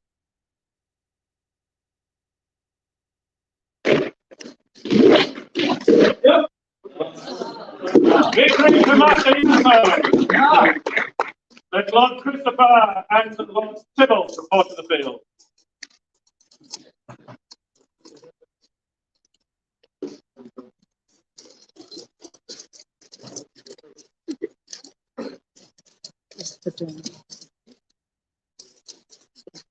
Lord and ladies, in the second bout is Lord Christopher Longstaff and the Honourable Lord Thibault Nesti. My Lord, salute the crown. Salute the one who inspires you to victory. And salute your honourable opponent.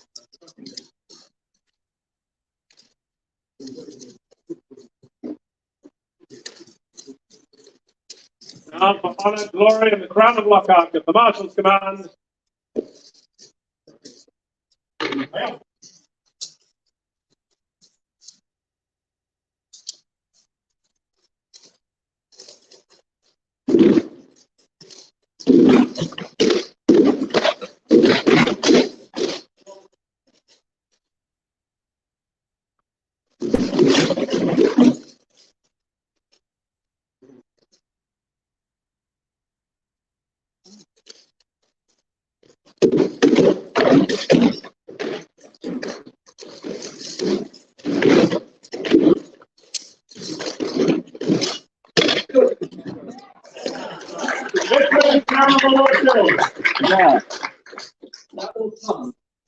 Thank you. Let Leofric and Sir Wulfgar report to the field. There's some impressive combos going on that run.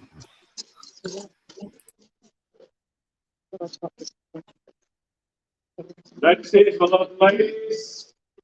Final bout of this final round before the finals. Yeah, that makes sense. Here meet Sir Wulfgar Járnsiða and Sir Leofric Willoughby de Brock. My lords, salute the crown. Salute she who inspires you to victory. And salute your honourable opponent. For honour, for glory, and for the crown of Lockhart at the Marshal's command. No.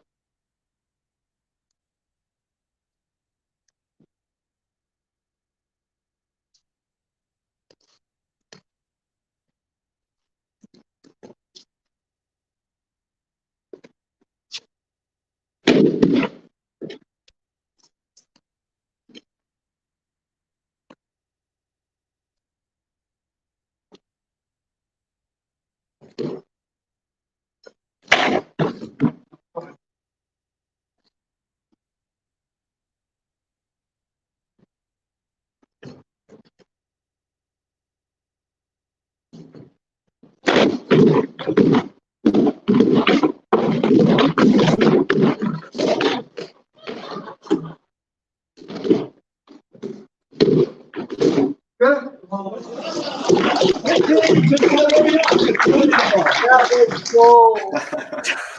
was the old quadruple fake out, that one. Let Sir Ivo von Danzig and Count Stephen Aldred report to the field.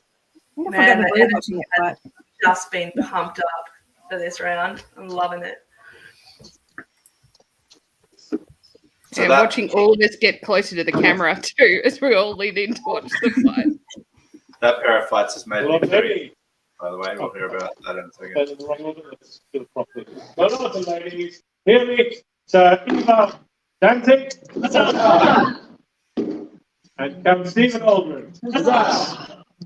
Lord and lady, salute you the crown. Salute the one who inspires you to victory. Or even doesn't get it on personal. And salute your honourable opponent.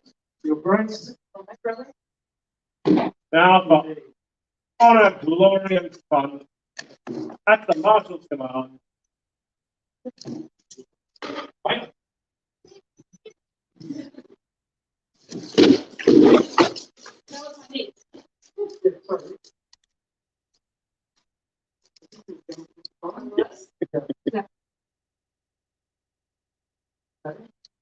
Yeah.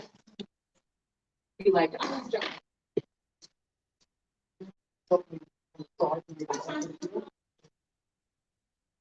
Yep. Oh, it's me when I jump, so technically it's yours. I'm good. All right.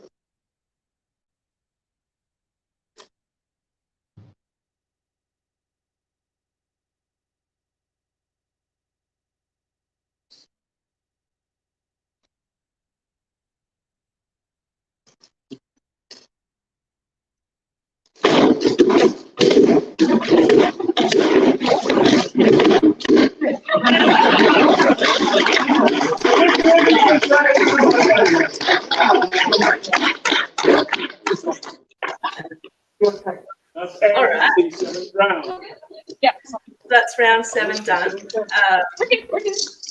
We're gonna have to wait for official confirmation, but it looks like there might be a semi to see who's in the finals, which is going to be very exciting. But we'll get some official confirmation on that before we say anything formal. With the live streaming crown tournaments, there's always been this kind of apprehension. Sorry, there's noises coming from downstairs. We don't know what's going on. Apprehension about streaming, because we don't want the couch, I don't know, the couch decision making, I guess, or people watching and calling shots. And I don't think it's a problem within the SCA. I think that we all understand that you don't always know what's happening in a fight when you watch it, and we fight with honor and chivalry, and it's honourable combat, and that's what we do and we strive for. And if people aren't meeting that, then they get called out on it pretty quickly, and it's very rare that will come up in a crown tournament. So while the discussions on the field don't make the best watching for viewers, it's really important that the combatants end up happy with the context of their fight, and that things happen. People have said, yes, that was actually, or flat, if someone's called flat, it landed cleanly. It's up to the combatants to make those calls about whether they've been struck properly, and not.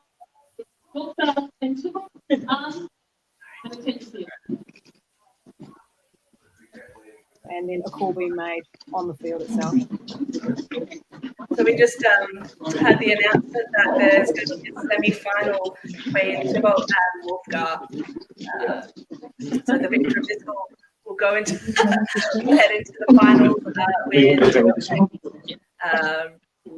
that'd be pretty cool. So yeah, I think they both went through the rounds with 4 victories each. Leofric with the 6. So let's see what happens. This is how you make a round robin more into an interesting elimination tournament. Add some semis in there. Should be very cool. So I think Thibault is squire to Felix, I think. Is that right? Yep, that's correct. Awesome. And Wulfgar was squire to the current king, Oz. Good trivia. Good trivia. And I think this is the first semi both of them have made in terms of crown tournaments. So that's it's always great to see people come through the lists. Absolutely. Looking at this, and I am not sure. I'm trying to remember if I've ever seen Leofric in a final before. I know he's been in finals of Fighter Auction, but yeah, but now looks like we're about to go live. Let me check my spreadsheet. The Honourable Lord Thibault Nesti. My lords, salute the crown.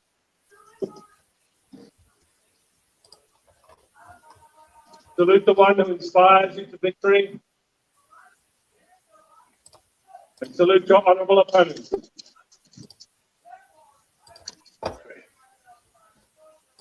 For honour and glory, and perhaps even for the crown of Lockhart.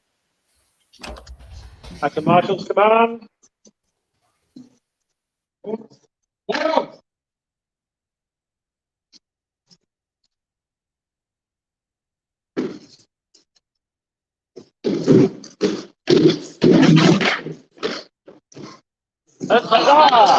Victory is the Wulfgar Járnsiða. There we go. There'll be a short pause, and then the final will begin. I'm excited. So Wulfgar and Leofric in the finals. We just checked the stats. It looks like Leofric was second in the 2003 May Crown. We think against either Alaric or Aldred. Is the reporting coming in live from across the kingdom? Yeah. Very cool. That's His exciting. former squire, Sir Cattone, would like to point out that was a very, very long time ago. But I'm going to leave that for those two knights to sort out in a private conversation, possibly with helmets on. So what's cool about this final two is that both the pairs they're friends. They're not in relationships. So it's always really cool to see when friends are inspiring other friends and being able to lead the kingdom in that pair, coming from different kind of groups and support networks, and it's a different style of reigning, which is always fun. Less pressure. So this is the information we have coming up, is that both of the competitors have previously finaled. Leofric against Alaric, Wulfgar against Bram. And to our knowledge, at this point, the Crown has confirmed we will be watching the final. But that may change if there are other circumstances. So we will keep you posted with the information we have.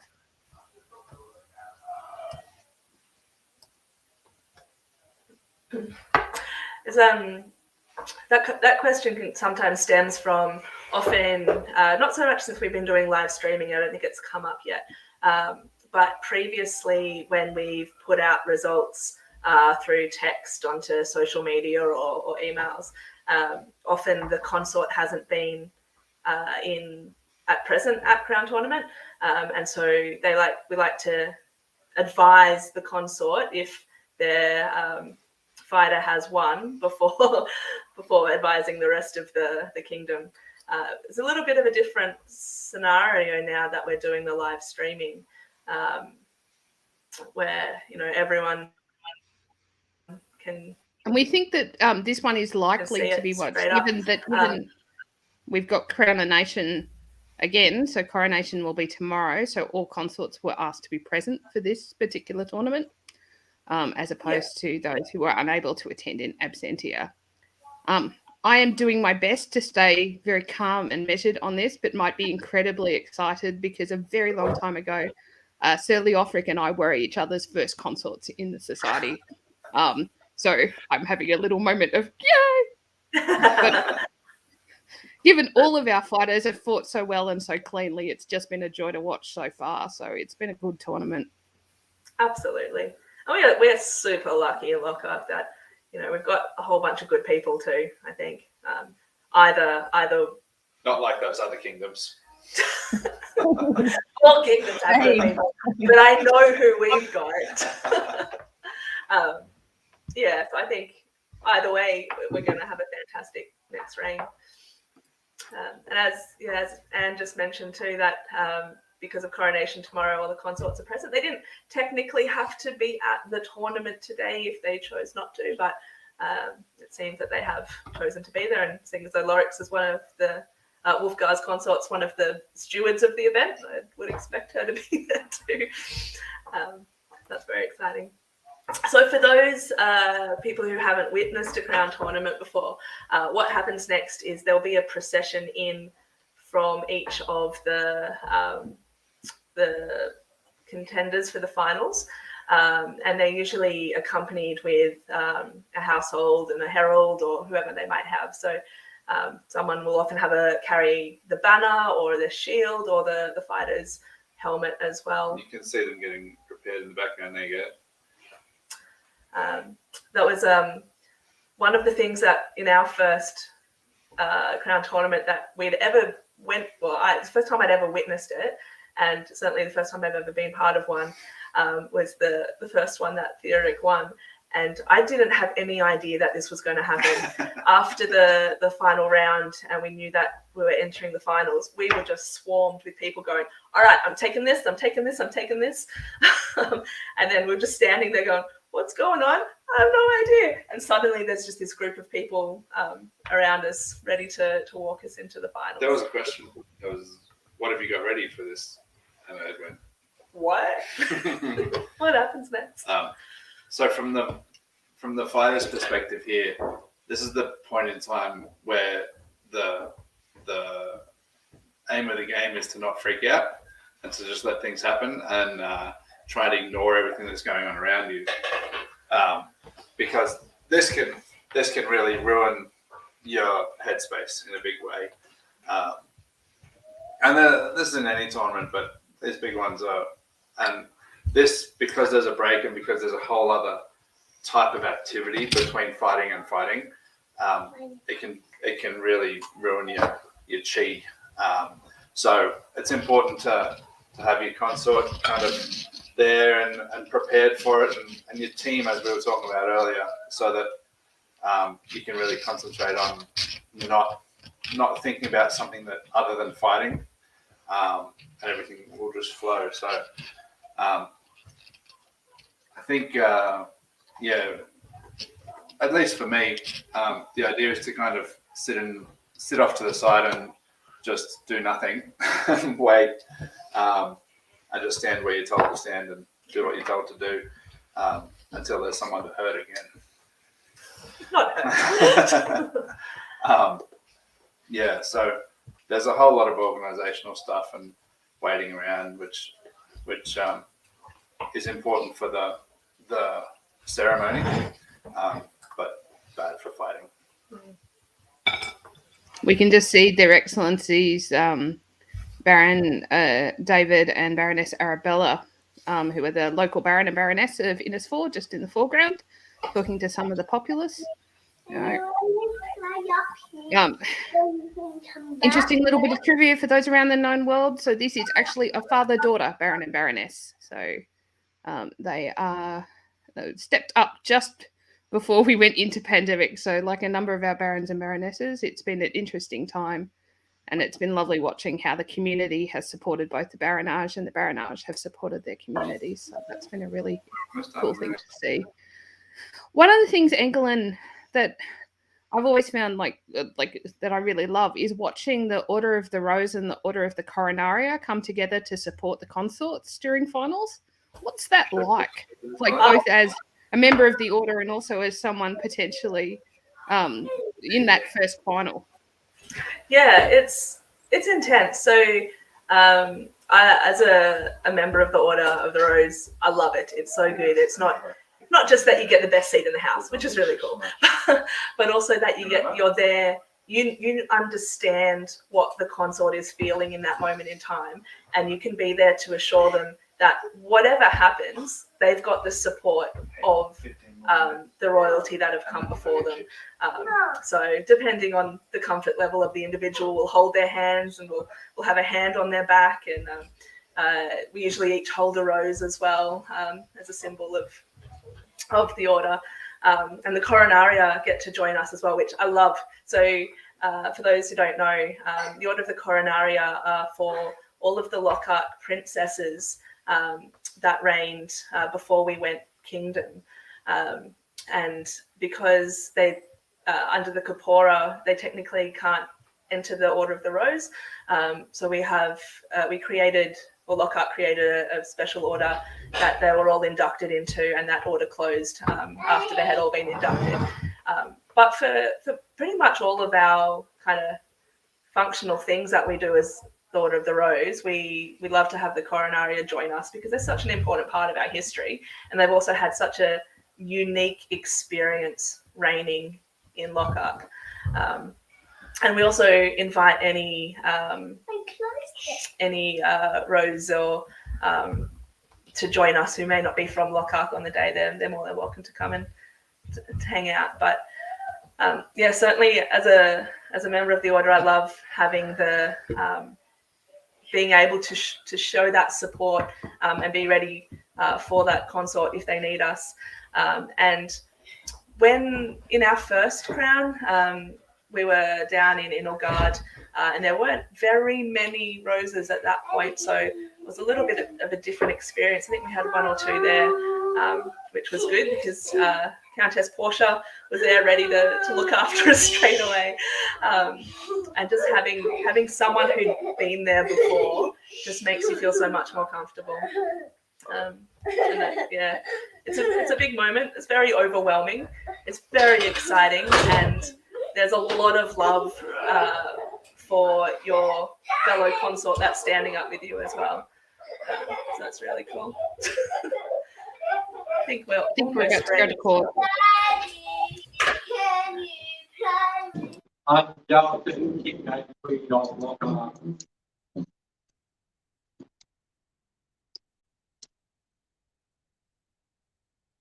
We have been comfortable doing effectively.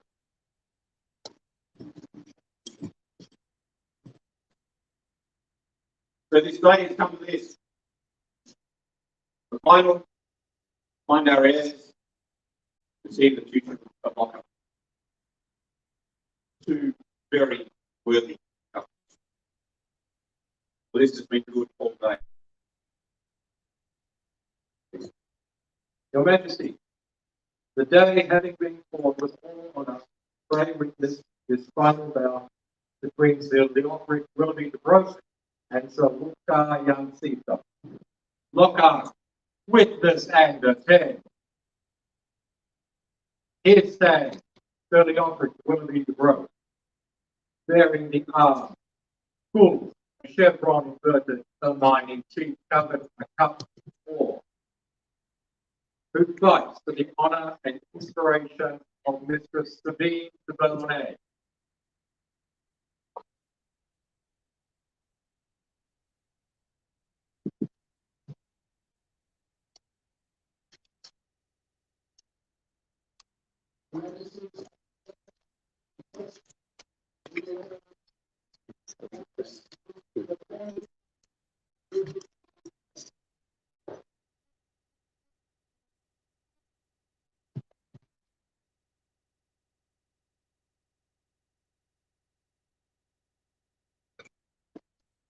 And here also stands Sir Wulfgar Járnsiða, who bears arms sable on a bench sinister between two fleur-de-lis argent, three sinister Gotham's pale-wise sable, who fights for the honour and inspiration of Mistress Louisa, Lyppard, Cattone, Dulac.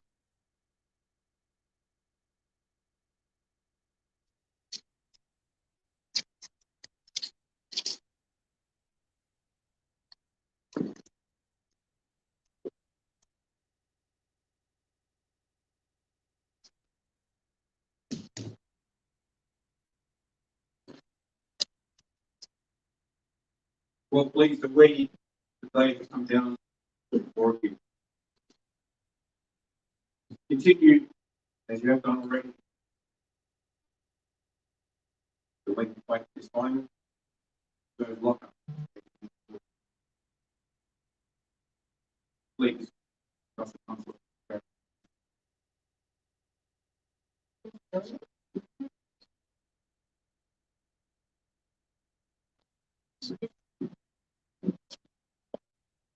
Please, see your arms.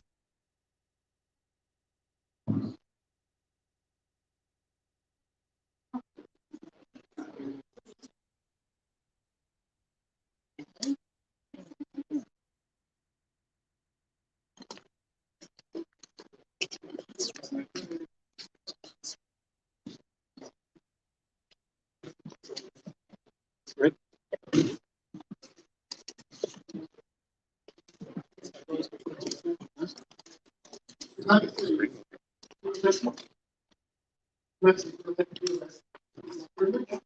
Yes, the order of the chivalry and the order of defence, please.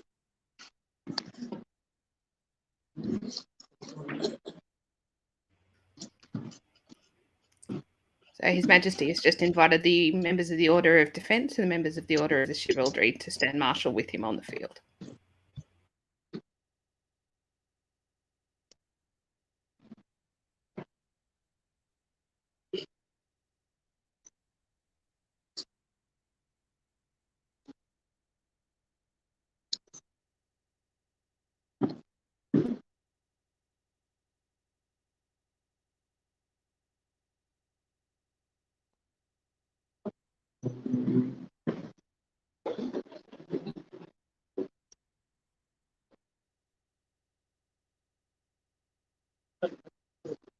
Better to roll like one of these things. Let's go down.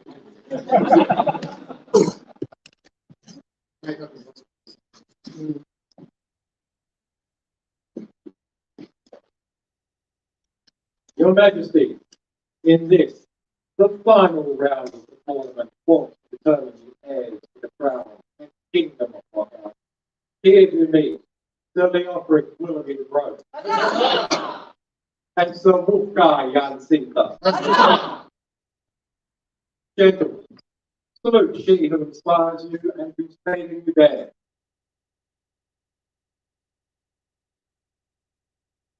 Gentlemen, salute your honourable opponent. For the honour and the glory and the crown of Wulfgar, pay heed to the marshals, their majesties.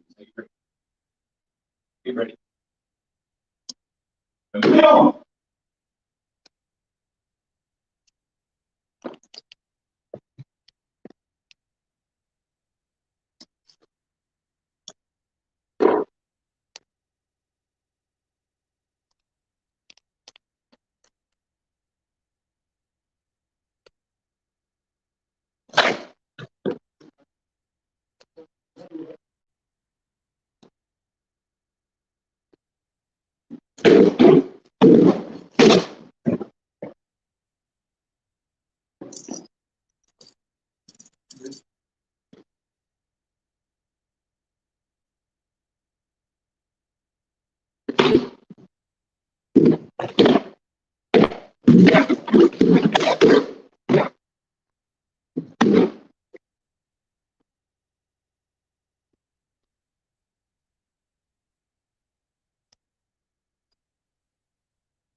Victory in the first round to Sir Leofric. Yes, sir. Yeah.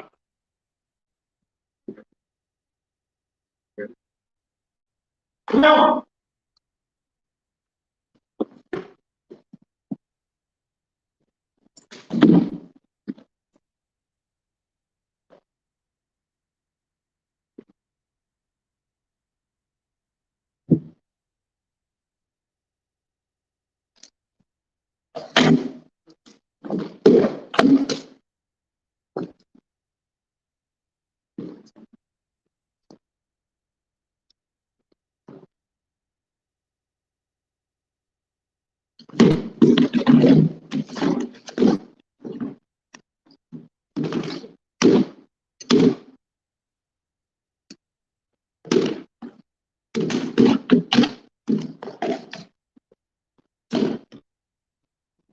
Go on, what you support.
The final battle.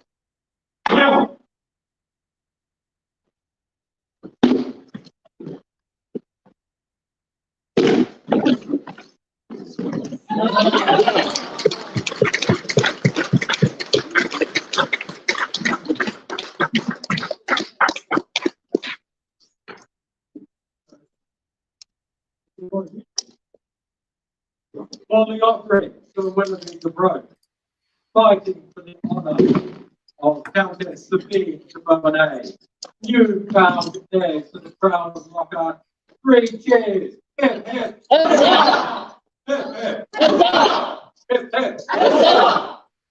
And for some Wulfgar, Járnsiða, fighting for the honour of Mistress Louisa, Lyppard, Cattone, oh, and the honour they have shown this day. 3 cheers. Hip, hip. Hip, hip. Hip, hip.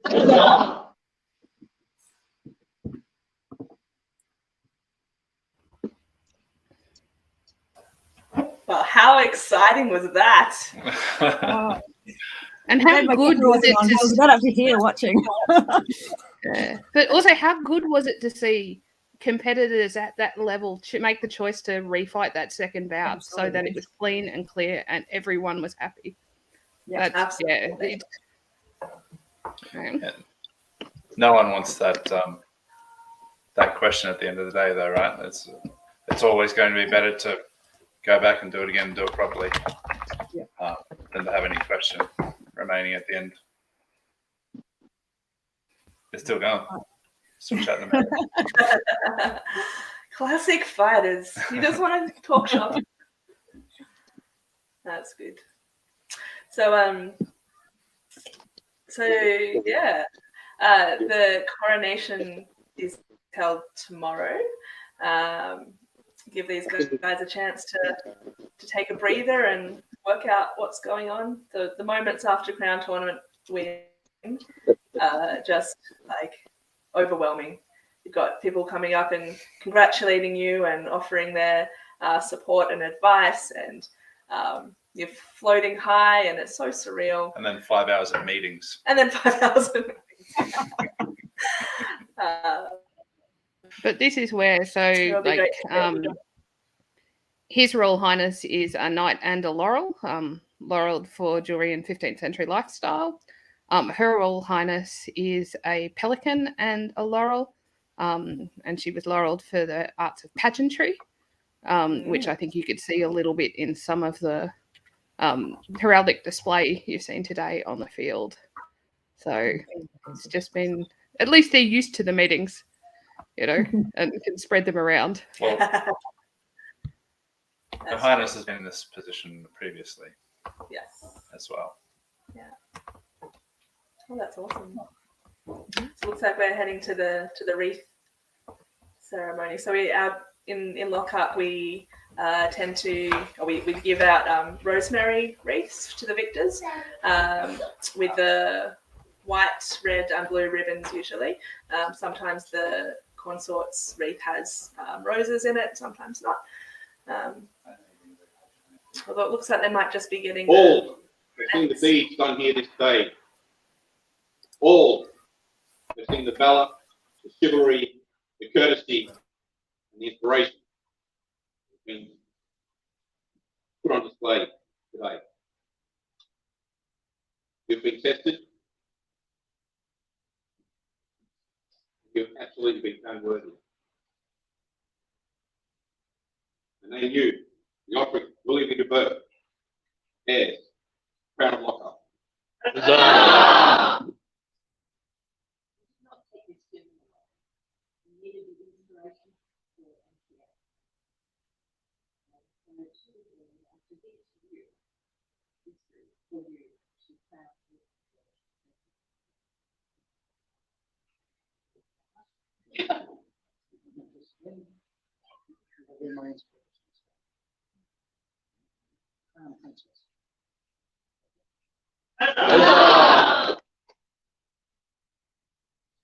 Please join that court.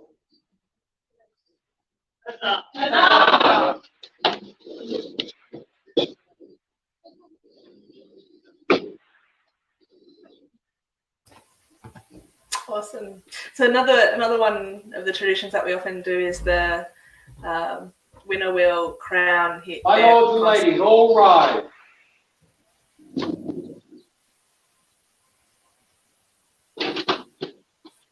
Long live the King and Queen. Long live the King of Britain. Long live the Crown Prince and Crown Princess. Long live the Crown Prince and Crown Princess. This court is ended. Riverhaven!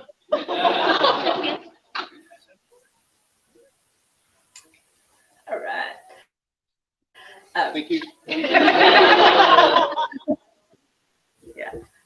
So as I was mentioning, usually the fighter will put onto their consort. In the crown tournament that we ran in January, Roland was victorious, and he requested that that I, as queen at the time, put the coronet onto his consort Tialtu, which is a little bit different, but it was very cool. When we did a Crown Between Two Roses interview with them earlier in the year, so if you want to understand why that was the case, go ahead and watch that. It was pretty cool, pretty interesting. I think that's kind of where we're at for the day now. So it was very, very exciting. Thank you everybody for tuning in. It's been great to see everyone's comments come up and questions. Our fabulous tech Magnus will pop up the details for tomorrow's coronation live stream in all of the usual places, social media, Facebook. It'll be on YouTube. We'll share that across our email lists too. And I want to say a huge thank you to the wonderful tech crew and hosts on the ground at Ynys Fawr and at home today. So to Baroness, Anne, Angel, Magnus, Gabriel, Constantia, Theodoric, Erlendr, Lorix, Gersh. I think that's almost everybody. And all the other people. And all the other people. It's been fantastic. Do you guys want to say anything before we head off? Just speaking as the Earl Marshal, that was a really good tournament. I like the way that everyone behaved through the whole event, and I approve of this product and service, and this new crown will be perfect. Wonderful. I am just sitting here going, Burgundian for the win! I'm incredibly biased on that subject. Thank you to everybody who has participated with us in the comments. It's one of the ways that we can connect with each other across our very large kingdom. So from the Crescent Isles to the continent to the small island, all across our lands, thank you all for joining us and for everybody in helping us celebrate another great day in Lockhart. Woo! Awesome. All right. See you all soon.